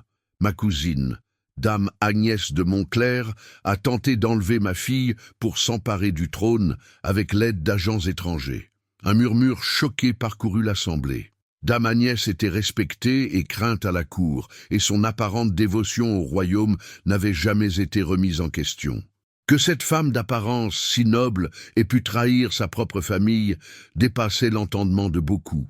Sœur Margot, continua le roi en se tournant vers la religieuse, « Veuillez nous faire part de vos découvertes. » La vieille femme se leva péniblement et s'avança vers le centre de la salle. Bien qu'aveugle, elle se mouvait avec une assurance qui força le respect de tous les présents. « Votre Majesté, » dit-elle de sa voix claire malgré son âge, « j'ai intercepté au fil des mois plusieurs correspondances suspectes. Dame Agnès entretenait une relation épistolaire suivie avec des nobles français qui souhaitaient annexer notre royaume. Elle sortit du coffret les lettres qu'elle avait montrées à Élise, leur sceau de cire rouge encore intact malgré le temps. Ces documents prouvent que le plan était mûrement réfléchi, poursuivit-elle. Dame Agnès devait faire disparaître la princesse Marguerite, provoquer l'abdication du roi par désespoir, puis se présenter comme la seule héritière légitime capable de ramener la paix. Maître Guillaume examina les lettres avec attention, son visage devenant de plus en plus grave au fur et à mesure de sa lecture. « Ces correspondances sont authentiques, » confirma-t-il. « J'y reconnais les sceaux du duc de Bretagne et du comte de Flandre, tous deux connus pour leurs ambitions territoriales. » Le roi serra les poings, réalisant l'ampleur de la trahison. Non seulement sa cousine l'avait trahi personnellement, mais elle avait aussi mis en danger l'indépendance même de leur royaume. « Mais comment cette jeune femme muette a-t-elle pu découvrir tout cela ?» demanda le baron de Vaucelles, l'un des conseillers les plus influents de la cour. Tous les regards se tournèrent vers Élise, qui baissa instinctivement la tête. Elle n'était pas habituée à être le centre de l'attention, et la présence de tous ces nobles l'intimidait encore, malgré tout ce qu'elle venait d'accomplir. « Élise Fournier, dit le roi avec douceur, voulez-vous nous expliquer comment vous avez percé ce mystère ?» La jeune muette hésita un instant, puis s'approcha du bureau où se trouvaient parchemin et encre. Sa main tremblait légèrement, mais son écriture était claire et précise. « Je vois et j'entends tout, car personne ne fait attention à moi. Hier soir, j'ai vu Dame Agnès près de la chambre de la princesse. J'ai trouvé des indices, le fil bleu, la boue des catacombes, la démarche particulière de Dame Agnès. » Le roi lut les mots à voix haute, et un silence respectueux s'installa dans la salle. Pour la première fois, ces nobles comprenaient que cette servante qu'ils avaient toujours ignorée possédait des qualités exceptionnelles d'observation et de déduction. « Continuez », l'encouragea Louis-Henri. Élise reprit la plume et écrivit avec plus d'assurance. « Sœur Margot m'a aidé à comprendre le vrai plan. Nous avons étudié les anciennes cartes des catacombes. J'ai risqué ma vie pour sauver la princesse parce que c'était juste, pas parce que j'espérais une récompense. » Cette dernière phrase toucha particulièrement le roi. Dans un monde où chacun cherchait à tirer profit de ses actions, cette jeune femme avait agi par pure noblesse de cœur. « Marguerite, dit-il en se tournant vers sa fille, raconte à tous ce qui s'est passé cette nuit. » La petite princesse se leva avec dignité et s'avança au centre de la salle. Malgré son jeune âge, elle fit preuve d'un courage remarquable pour raconter son enlèvement, sa captivité dans les catacombes et le sauvetage héroïque d'Élise. « Dame Agnès voulait me faire du mal, conclut-elle d'une voix ferme. Mais Élise m'a protégée avec sa vie. Elle est la plus courageuse de toutes les personnes que je connaisse. Les paroles innocentes de l'enfant pesaient plus lourd que tous les témoignages d'adultes. » Dans la salle, plusieurs nobles s'essuyèrent discrètement les yeux, émus par cette histoire extraordinaire. « Il reste une question importante, » intervint maître Guillaume. « Dame Agnès a mentionné avoir des complices au château. Comment être sûr que la conspiration s'arrête avec sa fuite ?» Le roi hocha gravement la tête. Cette préoccupation était justifiée, et la sécurité du royaume dépendait de l'identification de tous les traîtres. « Nous allons mener une enquête approfondie, » déclara-t-il. « Tous les serviteurs, tous les gardes, tous les nobles seront interrogés.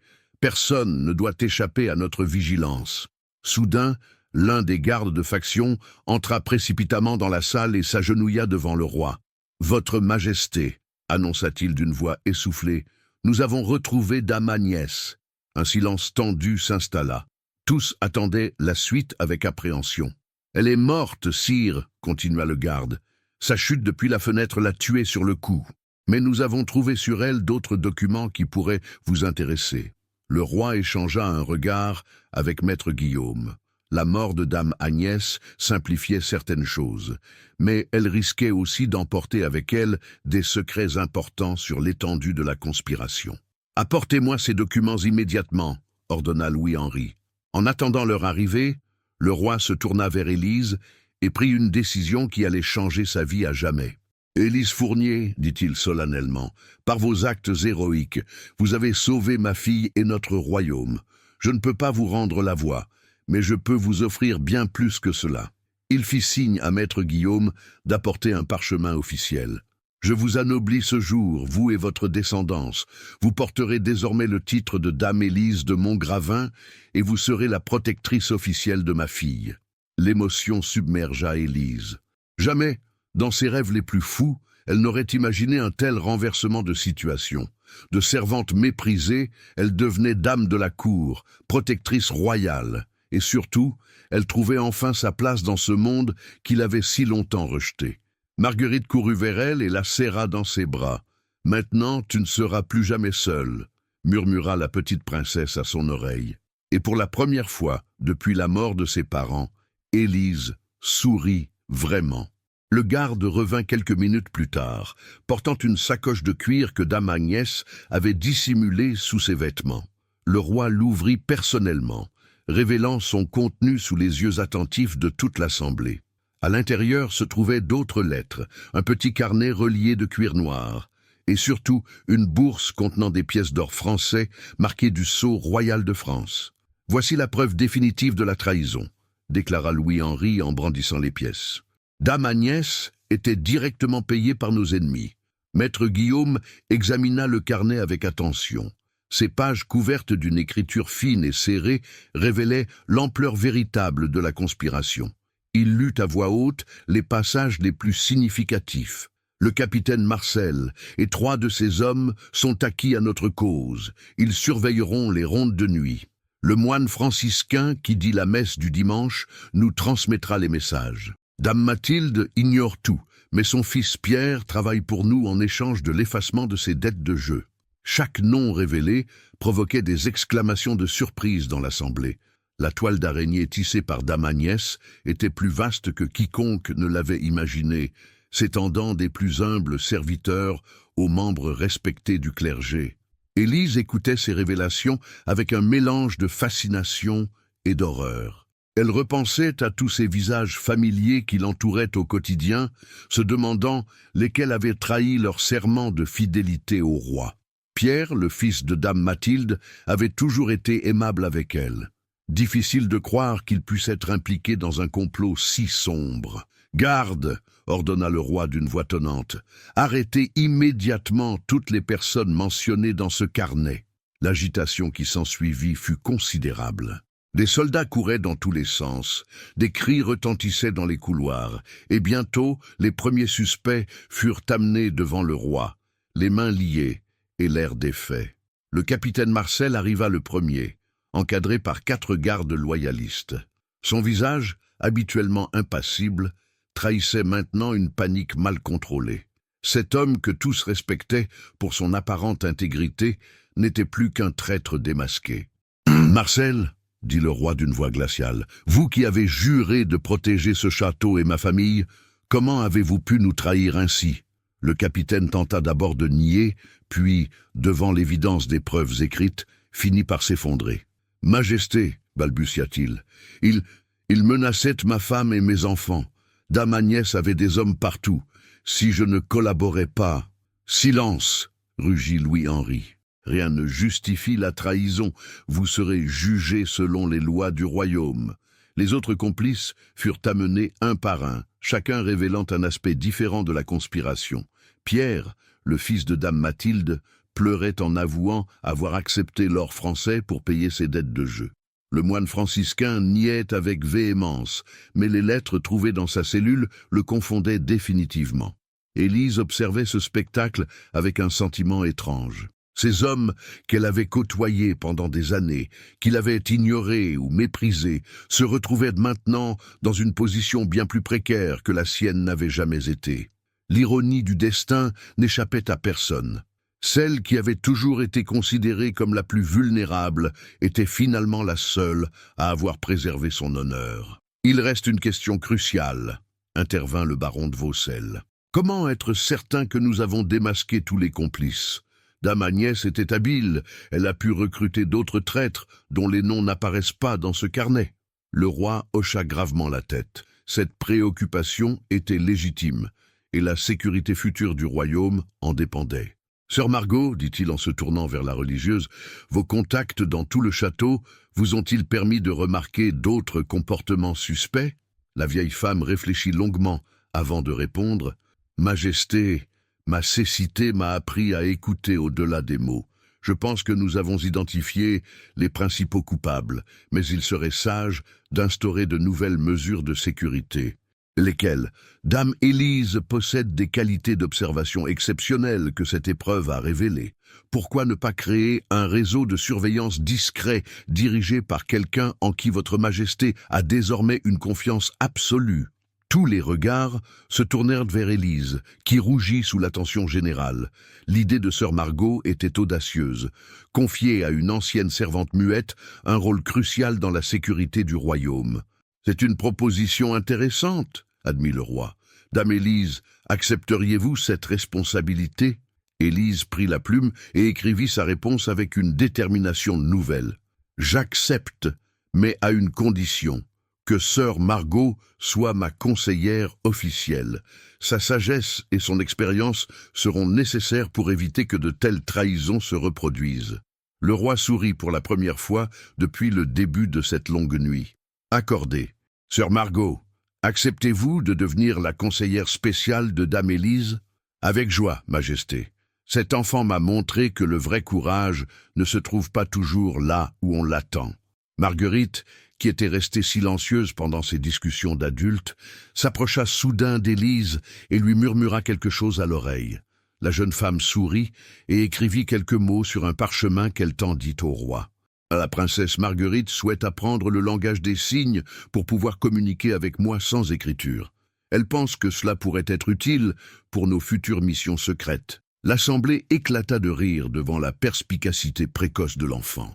À 8 ans, Marguerite comprenait déjà l'importance de la communication discrète et voulait participer activement à la protection de son royaume. « Ma fille, dit le roi avec fierté, vous ferez une excellente reine un jour. Et oui, vous apprendrez ce langage. Cela vous sera effectivement utile. » Les derniers complices furent emmenés vers les cachots, et l'assemblée commença à se disperser. Le soleil était maintenant haut dans le ciel, et cette journée qui avait commencé dans l'angoisse se terminait dans l'espoir. Élise se retrouva seule avec sœur Margot et Marguerite dans la grande salle désormais vide. Pour la première fois depuis longtemps, un silence apaisé régnait dans le château. « Élise, dit doucement Marguerite, est-ce que tu penses que les gens vont arrêter de te traiter comme si tu étais invisible ?» La jeune femme réfléchit à cette question profonde. Puis elle écrivit sur son parchemin. « Peut-être, mais maintenant je sais que même invisible, on peut changer le cours des événements. Mon silence n'était pas une faiblesse, c'était ma force secrète. » Sœur Margot hocha la tête avec approbation. « Tu as appris la leçon la plus importante de toutes, ma chère enfant. Ce ne sont pas nos handicaps qui nous définissent, mais la façon dont nous les transformons en atouts. » À cet instant, Élise comprit que sa nouvelle vie ne faisait que commencer. Mais cette fois, elle ne serait plus seule pour l'affronter. 3 semaines s'étaient écoulées depuis la nuit qui avait bouleversé le destin du royaume de Vauréal. Le château avait retrouvé sa sérénité, mais c'était une paix différente, plus mûre, forgée dans l'épreuve et consolidée par la vérité enfin révélée. Élise contemplait son reflet dans le grand miroir de sa nouvelle chambre, située dans l'aile noble du château. La transformation était saisissante. Vêtue d'une robe de velours bleu sombre, ornée de broderies d'argent, ses cheveux châtains soigneusement coiffés et retenus par un diadème discret, elle ressemblait enfin à ce qu'elle avait toujours été au fond d'elle-même, une dame de grande noblesse d'âme. Mais ce qui la frappait le plus, c'était l'expression de ses yeux. Fini le regard fuyant de la servante méprisée. Ses yeux verts brillaient maintenant d'une confiance tranquille, d'une assurance née de la reconnaissance de sa propre valeur. Un coup discret frappé à sa porte l'interrompit dans ses réflexions. Marguerite entra sans attendre de réponse, comme elle en avait pris l'habitude depuis leur aventure commune. La petite princesse avait elle aussi changé. Plus mature, plus réfléchie, elle portait sur ses jeunes épaules une gravité nouvelle qui n'altérait en rien sa spontanéité enfantine. « Élise !» s'exclama-t-elle en se précipitant vers sa protectrice. « Regarde ce que sœur Margot m'a appris ce matin. » Et sous les yeux émerveillés de la jeune femme, Marguerite commença à former avec ses petites mains les premiers signes du langage qu'elles étaient en train d'élaborer ensemble. Ses gestes étaient encore maladroits, mais l'intention était claire et touchante. « Bonjour, amie précieuse », signait-elle avec application. Élise sourit et lui répondit dans leur code secret, ajoutant quelques signes que Marguerite ne connaissait pas encore. L'enfant fronça les sourcils, concentré, puis éclata de rire quand elle comprit le message. « Tu apprends très vite, future reine sage. Papa veut nous voir dans la bibliothèque », annonça Marguerite en reprenant la parole. « Il dit qu'il a des choses importantes à nous expliquer sur notre nouvelle mission. » Elles descendirent ensemble vers la bibliothèque royale, cette vaste pièce aux murs couverts de livres anciens, où le roi aimait se retirer pour réfléchir aux affaires du royaume. En chemin, elles croisèrent plusieurs nobles et serviteurs qui s'inclinèrent respectueusement devant elle. Ce changement d'attitude envers Élise était l'un des aspects les plus frappants de sa transformation sociale. Dame Mathilde, dont le fils Pierre avait été banni du royaume pour sa trahison, les salua avec un mélange de respect et de tristesse. La gouvernante avait beaucoup vieilli en apprenant la vérité sur son enfant, mais elle avait aussi exprimé ses excuses sincères à Élise pour l'avoir méprisée pendant tant d'années. « Dame Élise, dit-elle en s'inclinant, puis-je vous parler un instant ?» Élise hocha la tête avec bienveillance. Malgré tout ce qu'elle avait subi, elle n'éprouvait aucune rancœur envers cette femme qui avait simplement reproduit les préjugés de son époque. « Je voulais vous dire combien je regrette ma conduite passée, » continua Dame Mathilde, les larmes aux yeux. « Vous étiez sous ma responsabilité, et au lieu de vous protéger, je vous ai humilié. Pardonnez-moi, je vous en prie. » Élise prit la main ridée de la gouvernante et la serra avec chaleur. Puis elle sortit de sa poche un petit parchemin sur lequel elle avait écrit quelques mots préparés pour ce moment qu'elle savait inévitable. Le passé nous a construits, mais il ne nous définit plus. Vous étiez une mère inquiète, moi j'étais une enfant perdue. Maintenant nous sommes deux femmes qui veulent servir ce royaume. C'est tout ce qui compte. Dame Mathilde fondit en larmes et baisa la main d'Élise avec une gratitude infinie. Cette réconciliation émut profondément Marguerite, qui comprit une nouvelle leçon importante sur le pardon et la générosité. Elles reprirent leur chemin vers la bibliothèque où le roi Louis-Henri les attendait en compagnie de maître Guillaume et de sœur Margot. Sur la grande table de chêne étaient étalées des cartes du royaume et des documents officiels. « Mes chers amis, dit le roi en les voyant entrer, approchez-vous. Nous devons discuter de l'avenir de notre royaume et du rôle que vous allez y jouer. » Il désigna les cartes d'un geste large. La mort de Dame Agnès et l'arrestation de ses complices ont ébranlé nos ennemis, mais ils n'ont pas renoncé à leurs ambitions. Nos espions nous rapportent que d'autres complots se trament à la cour de France. Nous devons être vigilants. Sœur Margot s'avança vers la table, ses doigts expérimentés parcourant les cartes comme si elle les voyait. « Votre Majesté, dit-elle de sa voix posée, nous avons une opportunité unique. Dame Élise a prouvé qu'elle pouvait découvrir des secrets que les méthodes traditionnelles n'auraient jamais révélés. Son handicap apparent est en réalité un atout majeur pour l'espionnage. » Le roi approuva d'un hochement de tête. « C'est exactement ce à quoi je pensais. Dame Élise, accepteriez-vous de devenir notre maître espion officiel? Vous voyageriez dans les royaumes voisins, vous observeriez, vous écouteriez, et vous nous rapporteriez tout ce qui pourrait menacer notre sécurité. » Élise réfléchit longuement à cette proposition. C'était un honneur immense, mais aussi une responsabilité énorme, et surtout, cela signifierait quitter le château, s'éloigner de Marguerite qu'elle chérissait comme une petite sœur. Comme si elle lisait dans ses pensées, Marguerite s'approcha d'elle et lui prit la main. « Tu n'auras pas à partir seule, » dit la petite princesse avec détermination. « Dans quelques années, quand je serai plus grande, je t'accompagnerai. Une princesse qui voyage avec sa gouvernante muette, personne ne se méfiera de nous. » Cette perspective fit sourire toute l'assemblée. Marguerite révélait déjà un sens stratégique remarquable pour son âge. « Mais en attendant, continua le roi, vous pourriez commencer par des missions plus courtes dans les châteaux voisins. Sœur Margot coordonnerait vos activités depuis ici et vous pourriez rentrer régulièrement pour faire vos rapports. » Élise prit la plume et écrivit sa réponse avec soin. « J'accepte cette mission avec honneur, mais je pose 2 conditions. Que sœur Margot reste ma conseillère et ma complice dans tous mes projets et que Marguerite soit associée à toutes nos décisions importantes. Cet enfant a une intelligence exceptionnelle qui ne doit pas être gaspillée. » Le roi lut la réponse à voix haute et éclata de rire. « Accordé, ma fille, vous voilà officiellement promue au rang de conseillère junior en affaires secrètes. » Marguerite rayonnait de fierté. À 8 ans, elle venait d'obtenir un titre qui n'existait dans aucun autre royaume, mais qui correspondait parfaitement à ses capacités précoces. « Maintenant, dit maître Guillaume en déroulant un nouveau parchemin, parlons de votre première mission. Le duc de Lorraine organise un grand tournoi le mois prochain. Toute la noblesse européenne sera présente. Ce serait l'occasion idéale pour observer les alliances qui se forment et les complots qui se trament. » Sœur Margot hocha la tête avec approbation. « Excellente idée. Dame Élise pourrait s'y rendre en tant que dame de compagnie d'une noble invitée. Personne ne prêtera attention à une accompagnatrice muette. »« Et moi ?» demanda Marguerite avec espoir. « Toi, ma chérie, » répondit son père avec tendresse, « tu resteras ici pour apprendre tout ce qu'une future reine doit savoir. Mais Élise te racontera tout à son retour et tu l'aideras à analyser ses découvertes. » L'après-midi se passa à élaborer les détails de cette première mission. Élise écoutait, observait, posait des questions par écrit, se préparant mentalement à cette nouvelle vie d'aventure et de responsabilité. Quand la réunion se termina, elle se retrouva seule avec Marguerite sur la terrasse qui dominait les vignobles de Montgravin.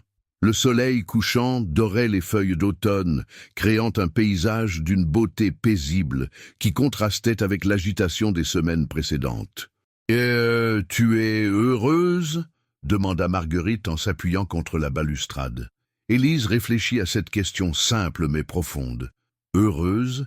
Oui, mais d'un bonheur nouveau, construit sur des fondations solides plutôt que sur des rêves fragiles. Elle écrivit sa réponse sur un petit parchemin qu'elle tendit à l'enfant. Je suis heureuse parce que j'ai trouvé ma place dans ce monde. Mais surtout, je suis heureuse parce que j'ai trouvé une famille. Toi, ton père, sœur Margot. Mon silence n'est plus une prison. C'est devenu ma liberté. Marguerite serra le parchemin contre son cœur et sourit. Moi aussi, j'ai trouvé une grande sœur qui m'aime vraiment. Et maintenant, nous allons vivre tant d'aventures ensemble. Dans le ciel qui s'embrasait, les premières étoiles commençaient à apparaître, promesse de tous les mystères qu'elles auraient encore à élucider ensemble. Un mois plus tard, par une matinée brumeuse d'octobre, Élise se tenait dans la cour d'honneur du château de Vauréal, vêtue d'une robe de voyage discrète mais élégante. Ses bagages, soigneusement préparés avec l'aide de sœur Margot, contenaient tout le nécessaire pour sa première mission d'espionnage. Vêtements appropriés à différentes situations, matériel d'écriture dissimulé dans des compartiments secrets, et surtout un petit miroir d'argent qui lui permettrait de communiquer par signaux lumineux avec des agents du roi placés à des points stratégiques. Marguerite était venue la saluer avant son départ, malgré l'heure matinale. La petite princesse avait insisté pour se lever à l'aube, ne voulant pas manquer ce moment historique, la première mission officielle de sa protectrice et amie. « Tu me promets d'être prudente ?» demanda l'enfant en serrant les mains d'Élise dans les siennes. La jeune femme hocha la tête avec un sourire rassurant, puis forma rapidement quelques signes dans leur langage secret. « Promis, je reviendrai avec plein d'histoires à te raconter. Et si tu découvres quelque chose d'important, tu utiliseras notre code spécial dans tes lettres, n'est-ce pas ?» Élise confirma d'un nouveau signe. Elles avaient en effet élaboré un système de communication crypté qui leur permettrait d'échanger des informations sensibles sans éveiller les soupçons d'éventuels intercepteurs de courrier. Le roi Louis-Henri s'approcha, accompagné de maître Guillaume et de sœur Margot. Son visage exprimait un mélange de fierté et d'inquiétude paternelle. Confier une mission si délicate à quelqu'un qu'il chérissait maintenant comme un membre de sa famille n'était pas sans l'émouvoir. « Dame Élise, dit-il solennellement, vous portez avec vous les espoirs de notre royaume. Mais n'oubliez jamais que votre sécurité prime sur toute information que vous pourriez découvrir. Nous préférons une espionne vivante et les mains vides qu'une héroïne morte avec tous les secrets du monde. » Élise s'inclina respectueusement et sortit de sa poche un parchemin préparé pour l'occasion. « Votre Majesté, je vous promets la prudence mais aussi l'efficacité. Mon silence sera mon bouclier et mon invisibilité sociale sera mon épée. Ayez confiance. » Sœur Margot s'avança et prit les mains d'Élise dans les siennes. La vieille religieuse qui l'avait vue grandir et se transformer avait les larmes aux yeux. « Ma chère enfant, murmura-t-elle, vous allez découvrir un monde plus vaste et plus complexe que celui de notre château. Mais vous portez en vous tout ce qu'il faut pour y réussir. La sagesse née de la souffrance, le courage forgé dans l'épreuve, et surtout un cœur pur qui ne se laissera corrompre par aucune tentation. » Le carrosse qui devait emmener Élise vers le duché de Lorraine attendait près du pont-levis. C'était un véhicule discret, ni trop luxueux, ni trop modeste, parfaitement adapté à son rôle de dame de compagnie d'une noble bourgeoise fictive créée pour l'occasion. Selon sa couverture soigneusement élaborée, Élise était au service de dame Isabeau de Montpensier, une veuve fortunée qui avait été invitée au tournoi par des relations lointaines. En réalité, cette dame Isabeau était l'une des agents les plus expérimentés du roi, une femme d'une quarantaine d'années qui maîtrisait parfaitement l'art de la dissimulation sociale. « N'oubliez pas, dame Élise, » lui rappela maître Guillaume, en l'aidant à monter en carrosse, « votre mutisme apparent doit paraître naturel. Certains nobles pourraient tenter de vous tester pour voir si vous comprenez réellement leur conversation. Restez toujours dans votre personnage. Et observez tout, » ajouta le roi. « Les alliances se nouent souvent lors des repas, les trahisons se préparent dans les jardins, et les secrets se chuchotent pendant les danses. Vos yeux et vos oreilles seront nos fenêtres sur un monde qui nous est habituellement fermé. » Élise acquiesça et monta dans le carrosse où dame Isabeau l'attendait déjà. Cette femme élégante aux cheveux grisonnants lui sourit chaleureusement et lui fit signe de s'asseoir à côté d'elle. « Ma chère Élise, dit-elle avec un accent légèrement différent de celui de Vauréal, nous allons passer 3 semaines ensemble. J'espère que cette collaboration sera fructueuse pour nos 2 royaumes. » Car Dame Isabeau travaillait en réalité pour le roi de Navarre, allié traditionnel de Vauréal contre les ambitions françaises. Cette mission était donc aussi l'occasion de consolider une alliance précieuse. Le carrosse s'ébranla, et Élise vit s'éloigner les silhouettes de sa famille adoptive. Marguerite agitait la main avec énergie, sœur Margot priait silencieusement, et le roi observait le départ avec cette gravité particulière des souverains qui envoient leurs agents vers l'inconnu. Le voyage vers la Lorraine dura 3 jours, pendant lesquels Dame Isabeau initia Élise aux subtilités de l'espionnage de cour. Elle lui apprit à reconnaître les signes de l'intrigue politique. La façon dont les nobles se saluaient révélait leurs alliances. Leur place à table indiquait leur rang réel dans la hiérarchie du pouvoir, et leurs conversations apparemment innocentes cachaient souvent des messages codés. « Le plus important, expliqua Dame Isabeau pendant qu'elle s'arrêtait dans une auberge pour la nuit, c'est de comprendre que chaque geste a une signification dans ce milieu. Un éventail fermé d'une certaine manière, une rose portée à tel endroit sur la robe, un regard échangé pendant la messe, tout peut être un message. » Élise écoutait avec fascination, découvrant un monde où son handicap devenait effectivement un atout majeur. Qui soupçonnerait une servante muette de déchiffrer des codes si sophistiqués?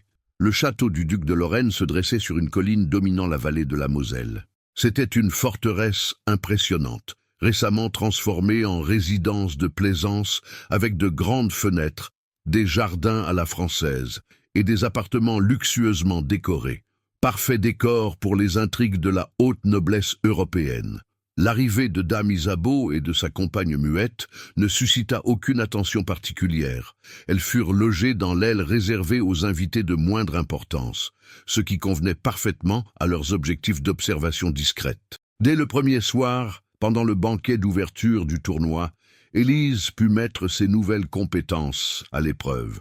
Placée debout derrière la chaise de Dame Isabeau, conformément à son rang de servante, elle avait une vue parfaite sur toute la salle et pouvait observer les interactions entre les différents groupes de nobles. Ce qu'elle découvrit la troubla profondément. À la table d'honneur, près du duc de Lorraine, siégeait un homme qu'elle reconnut immédiatement.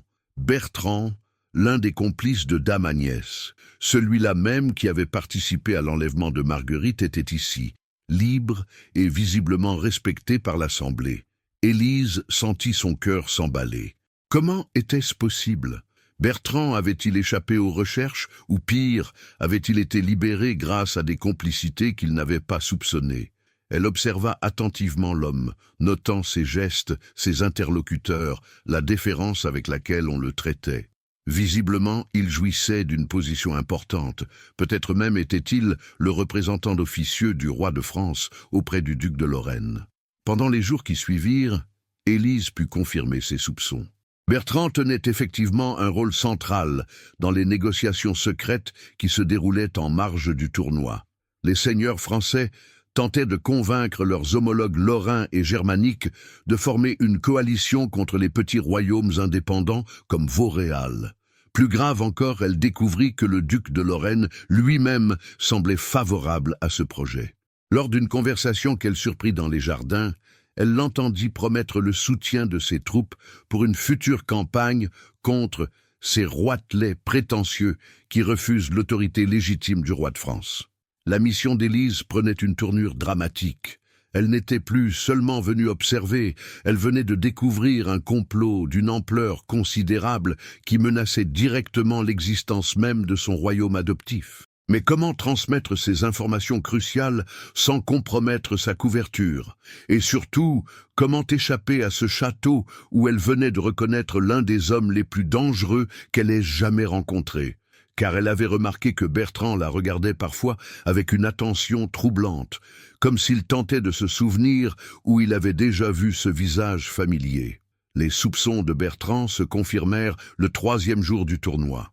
Élise était en train de servir discrètement dame Isabeau lors du déjeuner dans les jardins du château, quand elle sentit un regard insistant posé sur elle. En levant les yeux, elle croisa directement ceux de Bertrand qui l'observait depuis la table des invités français, un sourire inquiétant aux lèvres. Il se leva immédiatement et se dirigea vers leur table, d'un pas décidé. Dame Isabeau, qui avait remarqué le manège, posa discrètement sa main sur le bras d'Élise, en signe d'avertissement. « Dame Isabeau de Montpensier, n'est-ce pas ?» dit Bertrand en s'inclinant courtoisement. « Permettez-moi de me présenter. Bertrand de Neuville, conseiller particulier de Sa Majesté le roi de France pour les affaires lorraines. »« Monsieur de Neuville, » répondit dame Isabeau avec un sourire poli mais méfiant. « Quel honneur de faire la connaissance d'un représentant si éminent. »« L'honneur est partagé, madame, mais c'est plutôt votre charmante compagne qui attire mon attention. Cette jeune femme me rappelle étrangement quelqu'un que j'ai rencontré récemment. » Élise sentit son sang se glacer. Elle baissa les yeux et adopta l'attitude soumise qu'on attendait d'une servante muette, espérant que cette posture humble détournerait l'attention de Bertrand. « Ma pauvre Élise !» s'étonna dame Isabeau avec un naturel parfait. « Mais enfin, monsieur, cette malheureuse ne peut ni parler ni entendre correctement. Elle n'a probablement jamais quitté ma province natale de sa vie. »« Vraiment ?» insista Bertrand, ses yeux ne quittant pas le visage d'Élise. « C'est étrange. J'aurais juré... Enfin, peu importe. Puis-je vous inviter à nous rejoindre à notre table ? Le duc de Lorraine serait ravi de faire connaissance avec une dame de votre qualité. » C'était un piège évident. Dame Isabeau ne pouvait refuser sans paraître discourtoise. Mais accepter signifiait exposer Élise à un examen plus approfondi. Elle n'avait pas le choix. « Avec plaisir, monsieur de Neuville. Élise, suivez-nous. » Elles se dirigèrent vers la table d'honneur où le duc de Lorraine les accueillit avec la galanterie un peu forcée des nobles habitués aux intrigues. C'était un homme dans la cinquantaine, aux cheveux grisonnants et aux yeux perçants, visiblement habitué à jauger rapidement ses interlocuteurs. « Dame Isabeau, dit-il en baisant sa main, soyez la bienvenue à notre cour. J'espère que le tournoi vous divertit. Infiniment, votre grâce. Vos chevaliers font honneur à la réputation de la Lorraine. » Pendant que dame Isabeau échangeait des politesses avec le duc, Élise remarqua que Bertrand n'avait cessé de l'observer.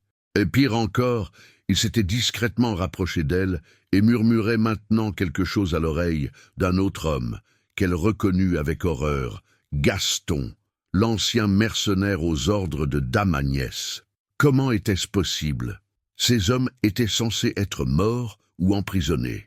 Leur présence ici, libre et influent, ne pouvait signifier qu'une chose. La conspiration était encore plus vaste qu'il ne l'avait imaginé, et elle bénéficiait de protection au plus haut niveau. « Élise, c'est bien cela votre nom ?» demanda soudain Bertrand d'une voix douce heureuse. La jeune femme hocha la tête, feignant de ne pas comprendre les implications de cette question. Dame Isabeau intervint rapidement. « Elle ne vous entend probablement pas bien, monsieur. Ces infirmités... Oh, mais je pense qu'elle comprend parfaitement, » coupa Bertrand, avec un sourire glacial. « N'est-ce pas, mademoiselle? Ou devrais-je dire, dame Élise de Montgravin ?» Le silence qui suivit fut assourdissant. Dame Isabeau pâlit, comprenant que leur couverture venait d'être éventée. Autour d'eux, les conversations continuaient normalement, mais leur petit groupe était maintenant isolé dans une bulle de tension mortelle. « Je crains de ne pas comprendre, monsieur de Neuville, » tenta encore dame Isabeau. « De quoi parlez-vous ? » « Je parle de l'héroïne de Vauréal, celle qui a déjoué nos plans et causé la mort de dame Agnès de Montclair, une petite servante muette devenue espionne du roi Louis-Henri. Très romantique, n'est-ce pas ? » Gaston s'était maintenant rapproché, bloquant discrètement toute possibilité de fuite. D'autres hommes, probablement des mercenaires déguisés en nobles, se positionnaient stratégiquement autour d'eux. « Voyez-vous » continua Bertrand en savourant sa victoire. « Nous avions des complices que votre petit roi n'a jamais soupçonnés, des hommes bien placés qui nous ont informés de vos projets d'espionnage. Nous vous attendions, dame Élise. » Le duc de Lorraine, qui avait écouté cette révélation avec un intérêt croissant, se pencha vers elle. « Ainsi donc, nous avons l'honneur de recevoir la fameuse muette de Vauréal. J'avoue que votre réputation m'avait intrigué. Une servante qui sauve un royaume, cela ferait un beau conte, n'est-ce pas ? Que voulez-vous de nous » demanda dame Isabeau d'une voix qu'elle s'efforçait de garder ferme. « Rien de vous, madame. Vos activités pour le roi de Navarre ne nous intéressent pas pour le moment. Mais cette jeune femme, elle représente un symbole gênant pour nos projets. Sa seule existence prouve que les petits royaumes peuvent résister à nos ambitions. Il nous faut éliminer ce symbole. » Élise comprenait qu'elle était perdue, prise au piège dans ce château hostile, sans possibilité d'évasion. Elle allait payer de sa vie sa loyauté envers Vauréal. Mais étrangement, elle n'éprouvait pas de peur. Plutôt une tristesse profonde à l'idée de ne plus jamais revoir Marguerite et les siens. « Cependant, reprit Bertrand, nous sommes des gens civilisés. Nous ne commettons pas de meurtres vulgaires pendant un tournoi. Ce soir, après le banquet de clôture, vous aurez un accident regrettable, une chute malheureuse depuis les remparts, peut-être. Ces vieux châteaux sont si dangereux pour les personnes distraites. » Dame Isabeau serra imperceptiblement la main d'Élise. Dans ce geste, la jeune femme sentit tout l'amour et le respect que sa nouvelle amie éprouvait pour elle. « D'ici là, continua le duc, vous êtes nos invités. Profitez de votre dernière journée, mesdemoiselles. Les jardins sont magnifiques en cette saison. » C'était un congé poli, mais définitif. Dame Isabeau et Élise se levèrent et s'éloignèrent sous la surveillance discrète mais constante des hommes de Bertrand. Une fois à l'écart, dame Isabeau murmura rapidement « Nous devons trouver un moyen de nous échapper avant ce soir. Avez-vous remarqué des possibilités de sortie du château ?» Élise secoua la tête négativement. Le château était conçu comme une forteresse, avec des murailles hautes et bien gardées. Leur seule chance aurait été de partir pendant la nuit, mais maintenant qu'ils étaient découverts, ils seraient surveillés en permanence. « Alors nous devons espérer un miracle, » soupira dame Isabeau. Mais Élise n'avait pas dit son dernier mot. Elle avait encore une carte à jouer, une carte que ses ennemis n'avaient pas prévue. Pendant leur conversation à la table d'honneur, elle avait remarqué quelque chose d'important.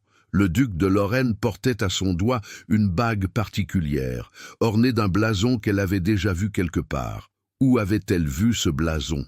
Elle fouilla sa mémoire avec acharnement, consciente que ce détail pourrait être crucial pour leur survie. Soudain, elle se souvint, c'était sur l'une des lettres trouvées dans les affaires de dame Agnès. Le duc de Lorraine n'était pas seulement complice de la conspiration française, il en était l'un des principaux orchestrateurs.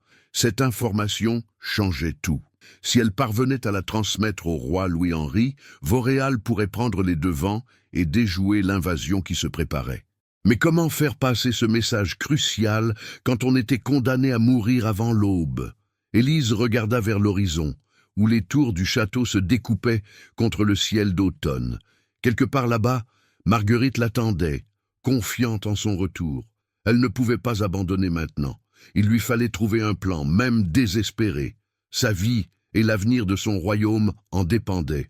L'inspiration vint à Élise, alors qu'elle observait les préparatifs du banquet de clôture depuis la fenêtre de leur chambre. Dans la cour d'honneur, des serviteurs s'affairaient autour d'un grand brasero destiné à éclairer les festivités nocturnes. Le feu lui rappela soudain une technique que sœur Margot lui avait enseignée pour les cas d'urgence extrême, la communication par signaux lumineux.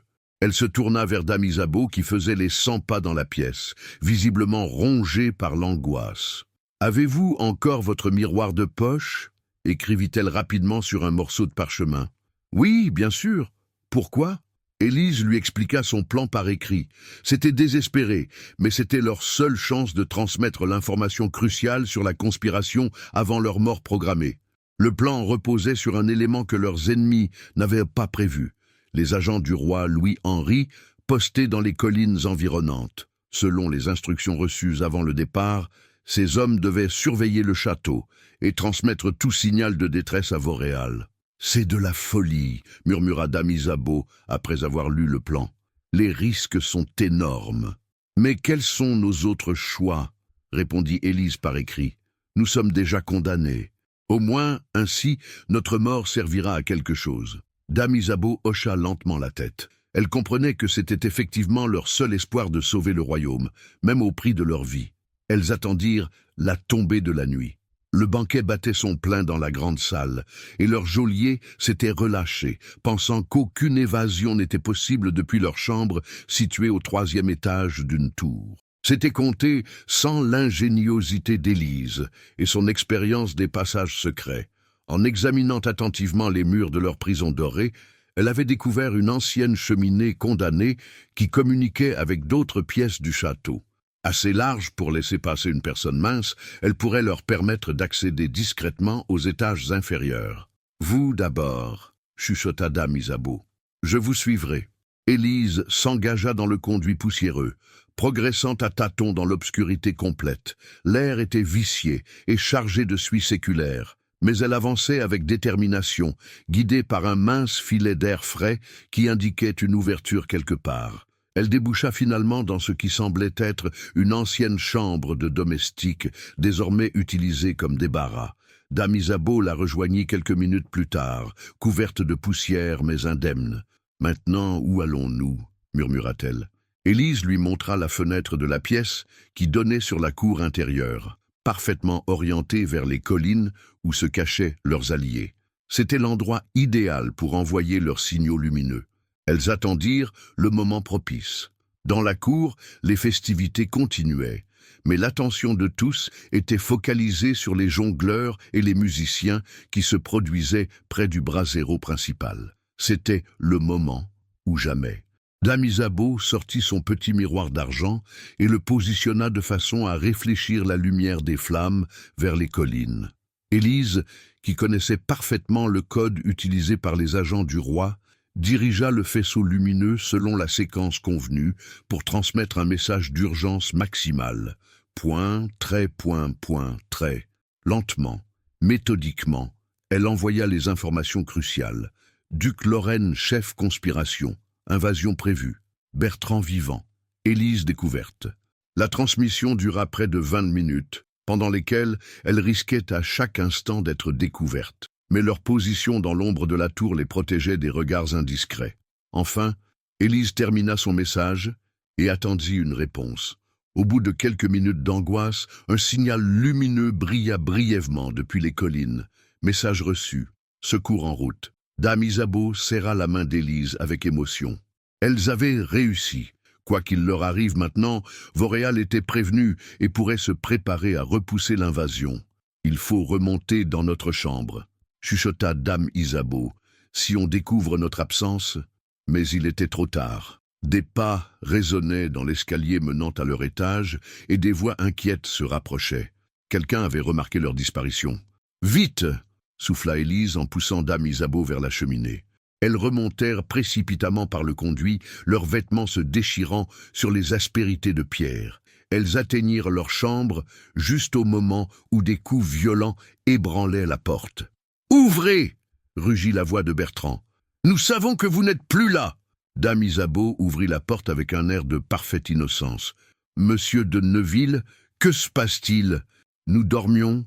Bertrand entra accompagné de plusieurs hommes armés, son visage déformé par la colère. « Ne me prenez pas pour un imbécile. Vous étiez dans la cour il y a quelques minutes. Qu'avez-vous fait ?»« Je ne comprends pas de quoi vous parlez, » répliqua dame Isabeau avec un aplomb admirable. « Nous n'avons pas quitté cette chambre depuis le dîner. » Bertrand examina attentivement leurs vêtements, remarquant les traces de poussière et les accrocs révélateurs. « Fouillez la pièce !» ordonna-t-il à ses hommes. Elles ont communiqué avec l'extérieur, j'en suis certain. Les mercenaires retournèrent à la chambre de fond en comble, découvrant finalement l'accès à la cheminée condamnée. Bertrand poussa un juron en comprenant comment elles avaient pu s'échapper. Très ingénieux, reconnut-il avec une colère froide, mais complètement inutile. Qu'avez-vous pu transmettre? Que nous préparons quelque chose contre Vauréal? Votre roi le sait déjà. Il nous faudra simplement avancer nos plans de quelques semaines. Il fit signe à ses hommes de les saisir. Finalement, vous n'attendrez pas la fin du banquet.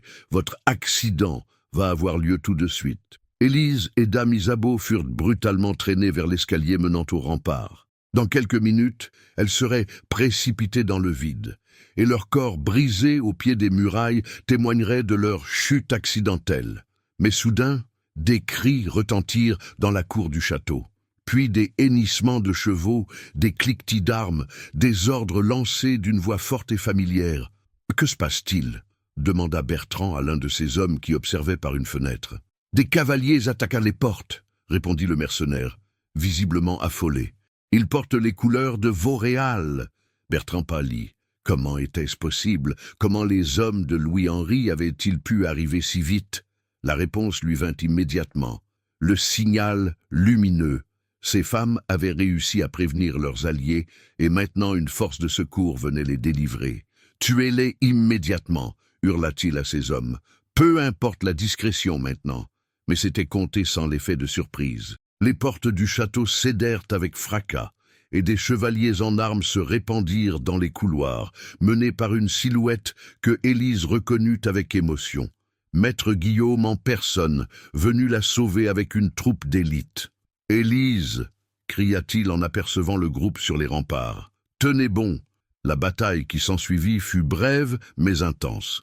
Les mercenaires de Bertrand, pris par surprise, ne purent opposer qu'une résistance désorganisée aux soldats aguerris de Vauréal. Bertrand lui-même, comprenant que tout était perdu, tenta de fuir par un escalier dérobé. Mais maître Guillaume, malgré son âge, était encore un redoutable combattant. Il le rattrapa et, après un bref duel, le désarma d'un mouvement expert. « Au nom du roi Louis-Henri de Vauréal, dit-il solennellement, je vous arrête pour trahison, enlèvement et tentative de meurtre. » Élise se jeta dans les bras de son sauveur, les larmes aux yeux. Une fois de plus, son silence avait parlé plus fort que tous les cris, et sa détermination avait triomphé de tous les obstacles. Dame Isabeau, encore sous le choc de leur sauvetage miraculeux, regardait avec admiration cette jeune femme extraordinaire qui venait de sauver un royaume pour la deuxième fois. « Comment avez-vous fait pour arriver si vite » demanda-t-elle à maître Guillaume. « Nous étions en route depuis hier soir » répondit le chambellan. « Nos espions nous avaient prévenu que dame Élise courait un grand danger. Mais son signal lumineux nous a permis de localiser précisément le château et d'attaquer au bon moment. Dans les collines environnantes, d'autres signaux lumineux confirmaient que la nouvelle de leur victoire se répandait déjà vers Vauréal, où Marguerite et le roi attendaient anxieusement des nouvelles de leur héroïne bien-aimée. 6 mois plus tard, le royaume de Vauréal célébrait dans une joie sans mélange la paix retrouvée et consolidée. Les révélations d'Élise sur la conspiration du duc de Lorraine avaient permis au roi Louis-Henri de nouer de nouvelles alliances défensives avec les royaumes voisins, créant une coalition si puissante que les ambitions françaises s'étaient trouvées définitivement contrariées. Dans les jardins du château, transformés par le printemps naissant en un Éden de couleurs et de parfums, Élise se promenait avec Marguerite, désormais âgée de 9 ans et rayonnante de cette intelligence précoce qui faisait l'admiration de tous. La petite princesse avait grandi, bien sûr, mais surtout elle avait mûri, enrichie par les épreuves qu'elles avaient partagées. « Élise !» dit Marguerite en formant les signes gracieux de leur langage secret, perfectionné au fil des mois. « Raconte-moi encore comment tu as découvert les plans du duc de Lorraine. » Élise sourit et répondit de ses mains expertes. « Tu connais déjà cette histoire par cœur, petite curieuse, mais puisque tu insistes, c'était sa bague, un détail si petit que personne d'autre ne l'aurait remarqué.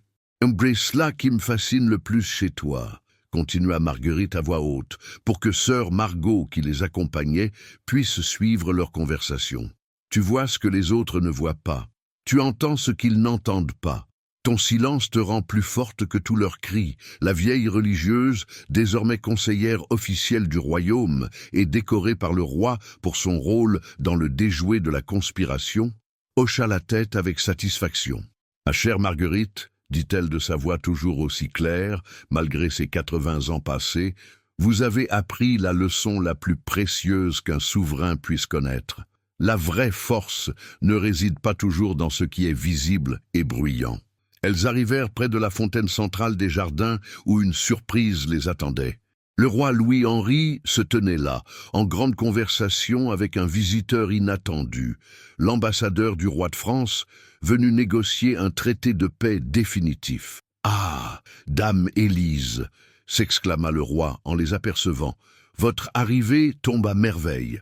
Monseigneur l'ambassadeur souhaitait vous rencontrer. Le diplomate français, un homme élégant dans la soixantaine, s'inclina respectueusement devant Élise. Son attitude déférente contrastait étrangement avec l'arrogance habituelle des représentants de la cour de France. « Dame Élise de Montgravin, dit-il solennellement, permettez-moi de vous présenter les excuses officielles de Sa Majesté le roi de France pour les actions de ses agents indélicats. Dame Agnès de Montclerc et ses complices ont agi en dehors de tout mandat officiel. » Élise échangea un regard amusé avec Marguerite. Tous deux savaient que cette version diplomatique de l'histoire était très éloignée de la réalité, mais elle permettait aux deux royaumes de sauver la face et d'établir des relations pacifiques. Elle sortit de sa poche un petit parchemin préparé pour l'occasion et le tendit à l'ambassadeur. « Excellence, les erreurs du passé appartiennent au passé. Seul l'avenir compte, et cet avenir sera pacifique si chacun respecte l'indépendance de l'autre. » L'ambassadeur lut le message et sourit avec un respect sincère. « Votre sagesse honore votre réputation, madame. Sa Majesté sera heureuse d'apprendre que le royaume de Vauréal est dirigé par des personnes si éclairées. » Le roi Louis-Henri rayonnait de fierté. Voir sa protégée ainsi respectée par les plus grands diplomates d'Europe le comblait de bonheur. « Dame Élise, dit-il quand l'ambassadeur se fut retiré, j'ai une nouvelle à vous annoncer qui, j'espère, vous réjouira autant qu'elle me réjouit. » Il fit signe à maître Guillaume d'approcher avec un document officiel scellé aux armes royales. « Vous avez sauvé ce royaume à 2 reprises. » continua le roi. « Vous avez transformé votre handicap apparent en atout majeur pour notre sécurité. Vous avez fait preuve d'une loyauté et d'un courage exceptionnels. Il est temps que ces mérites soient reconnus à leur juste valeur. » Maître Guillaume déroula le parchemin et lut d'une voix solennelle « Par la grâce de Dieu et la volonté de Louis-Henri, roi de Vauréal, dame Élise de Montgravin, est élevée au rang de grande chambellan du royaume, avec préséance sur tous les nobles de la cour, charge héréditaire pour elle et sa descendance. » Un silence émerveillé suivit cette proclamation. Élise sentit les larmes monter à ses yeux. De servante méprisée à la plus haute noblesse du royaume, son parcours tenait du miracle. « Mais ce n'est pas tout, » ajouta le roi avec un sourire complice. « Marguerite, ma chérie, voulez-vous lire la suite ?» La petite princesse prit le parchemin avec solennité et continua la lecture. De plus, Dame Élise est nommée préceptrice principale de notre fille bien-aimée, la princesse Marguerite, avec mission de lui enseigner non seulement les arts traditionnels d'une future reine, mais surtout l'art de voir au-delà des apparences et d'entendre au-delà des mots. Marguerite se jeta dans les bras d'Élise avec une joie débordante. « Tu seras toujours avec moi !» s'écria-t-elle. « Nous ne nous quitterons plus jamais !» Sœur Margot s'approcha et posa ses mains ridées sur les épaules des 2 jeunes femmes. « Mes chers enfants, dit-elle avec émotion, regardez le chemin parcouru depuis cette nuit terrible où tout a commencé. Élise, vous étiez une ombre invisible que personne ne remarquait. Marguerite, vous étiez une enfant gâtée qui ne connaissait rien de la vraie vie. Aujourd'hui, vous êtes devenue l'une la protectrice du royaume, l'autre une future reine préparée aux vraies responsabilités du pouvoir. Et le plus beau, ajouta le roi, c'est que votre amitié a créé quelque chose d'unique. Un nouveau modèle de gouvernance où la force ne vient pas de la violence ou de l'intimidation, mais de l'observation attentive et de la compréhension profonde. » Élise sortit sa plume et écrivit quelques mots sur un nouveau parchemin qu'elle tendit au roi. « Votre Majesté, je n'ai fait qu'utiliser les dons que Dieu m'avait accordés différemment. Mon silence m'a appris à écouter, mon invisibilité m'a appris à voir. Ma solitude m'a appris à comprendre les autres. Si cela peut servir à protéger ceux que j'aime, alors ma vie aura eu un sens. »« Elle aura eu bien plus qu'un sens, » répondit Louis-Henri avec émotion.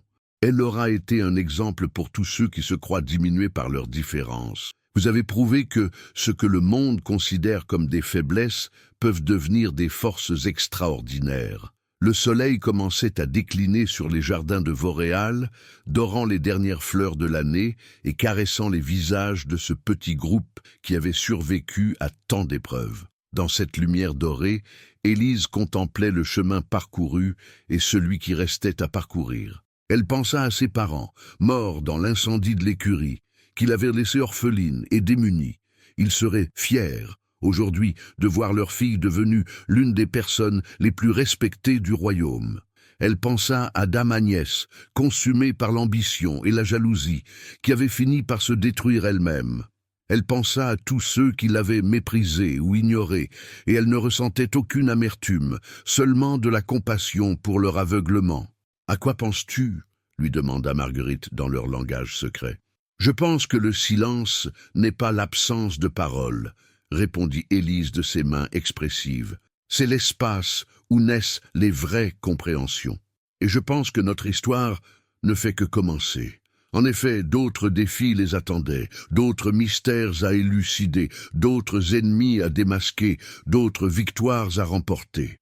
Mais désormais, elle les affronterait ensemble, unies par un lien plus fort que le sang, celui de deux âmes qui s'étaient trouvées et reconnues dans l'adversité. Le royaume de Vauréal était en sécurité, protégé par une muette qui parlait plus fort que tous les orateurs, et par une enfant qui possédait déjà la sagesse d'une reine accomplie. Et dans les archives du château, sœur Margot commença à rédiger l'histoire de leur aventure pour que les générations futures se souviennent de cette vérité essentielle. Souvent, ceux qui semblent les plus faibles portent en eux la force qui sauvera le monde.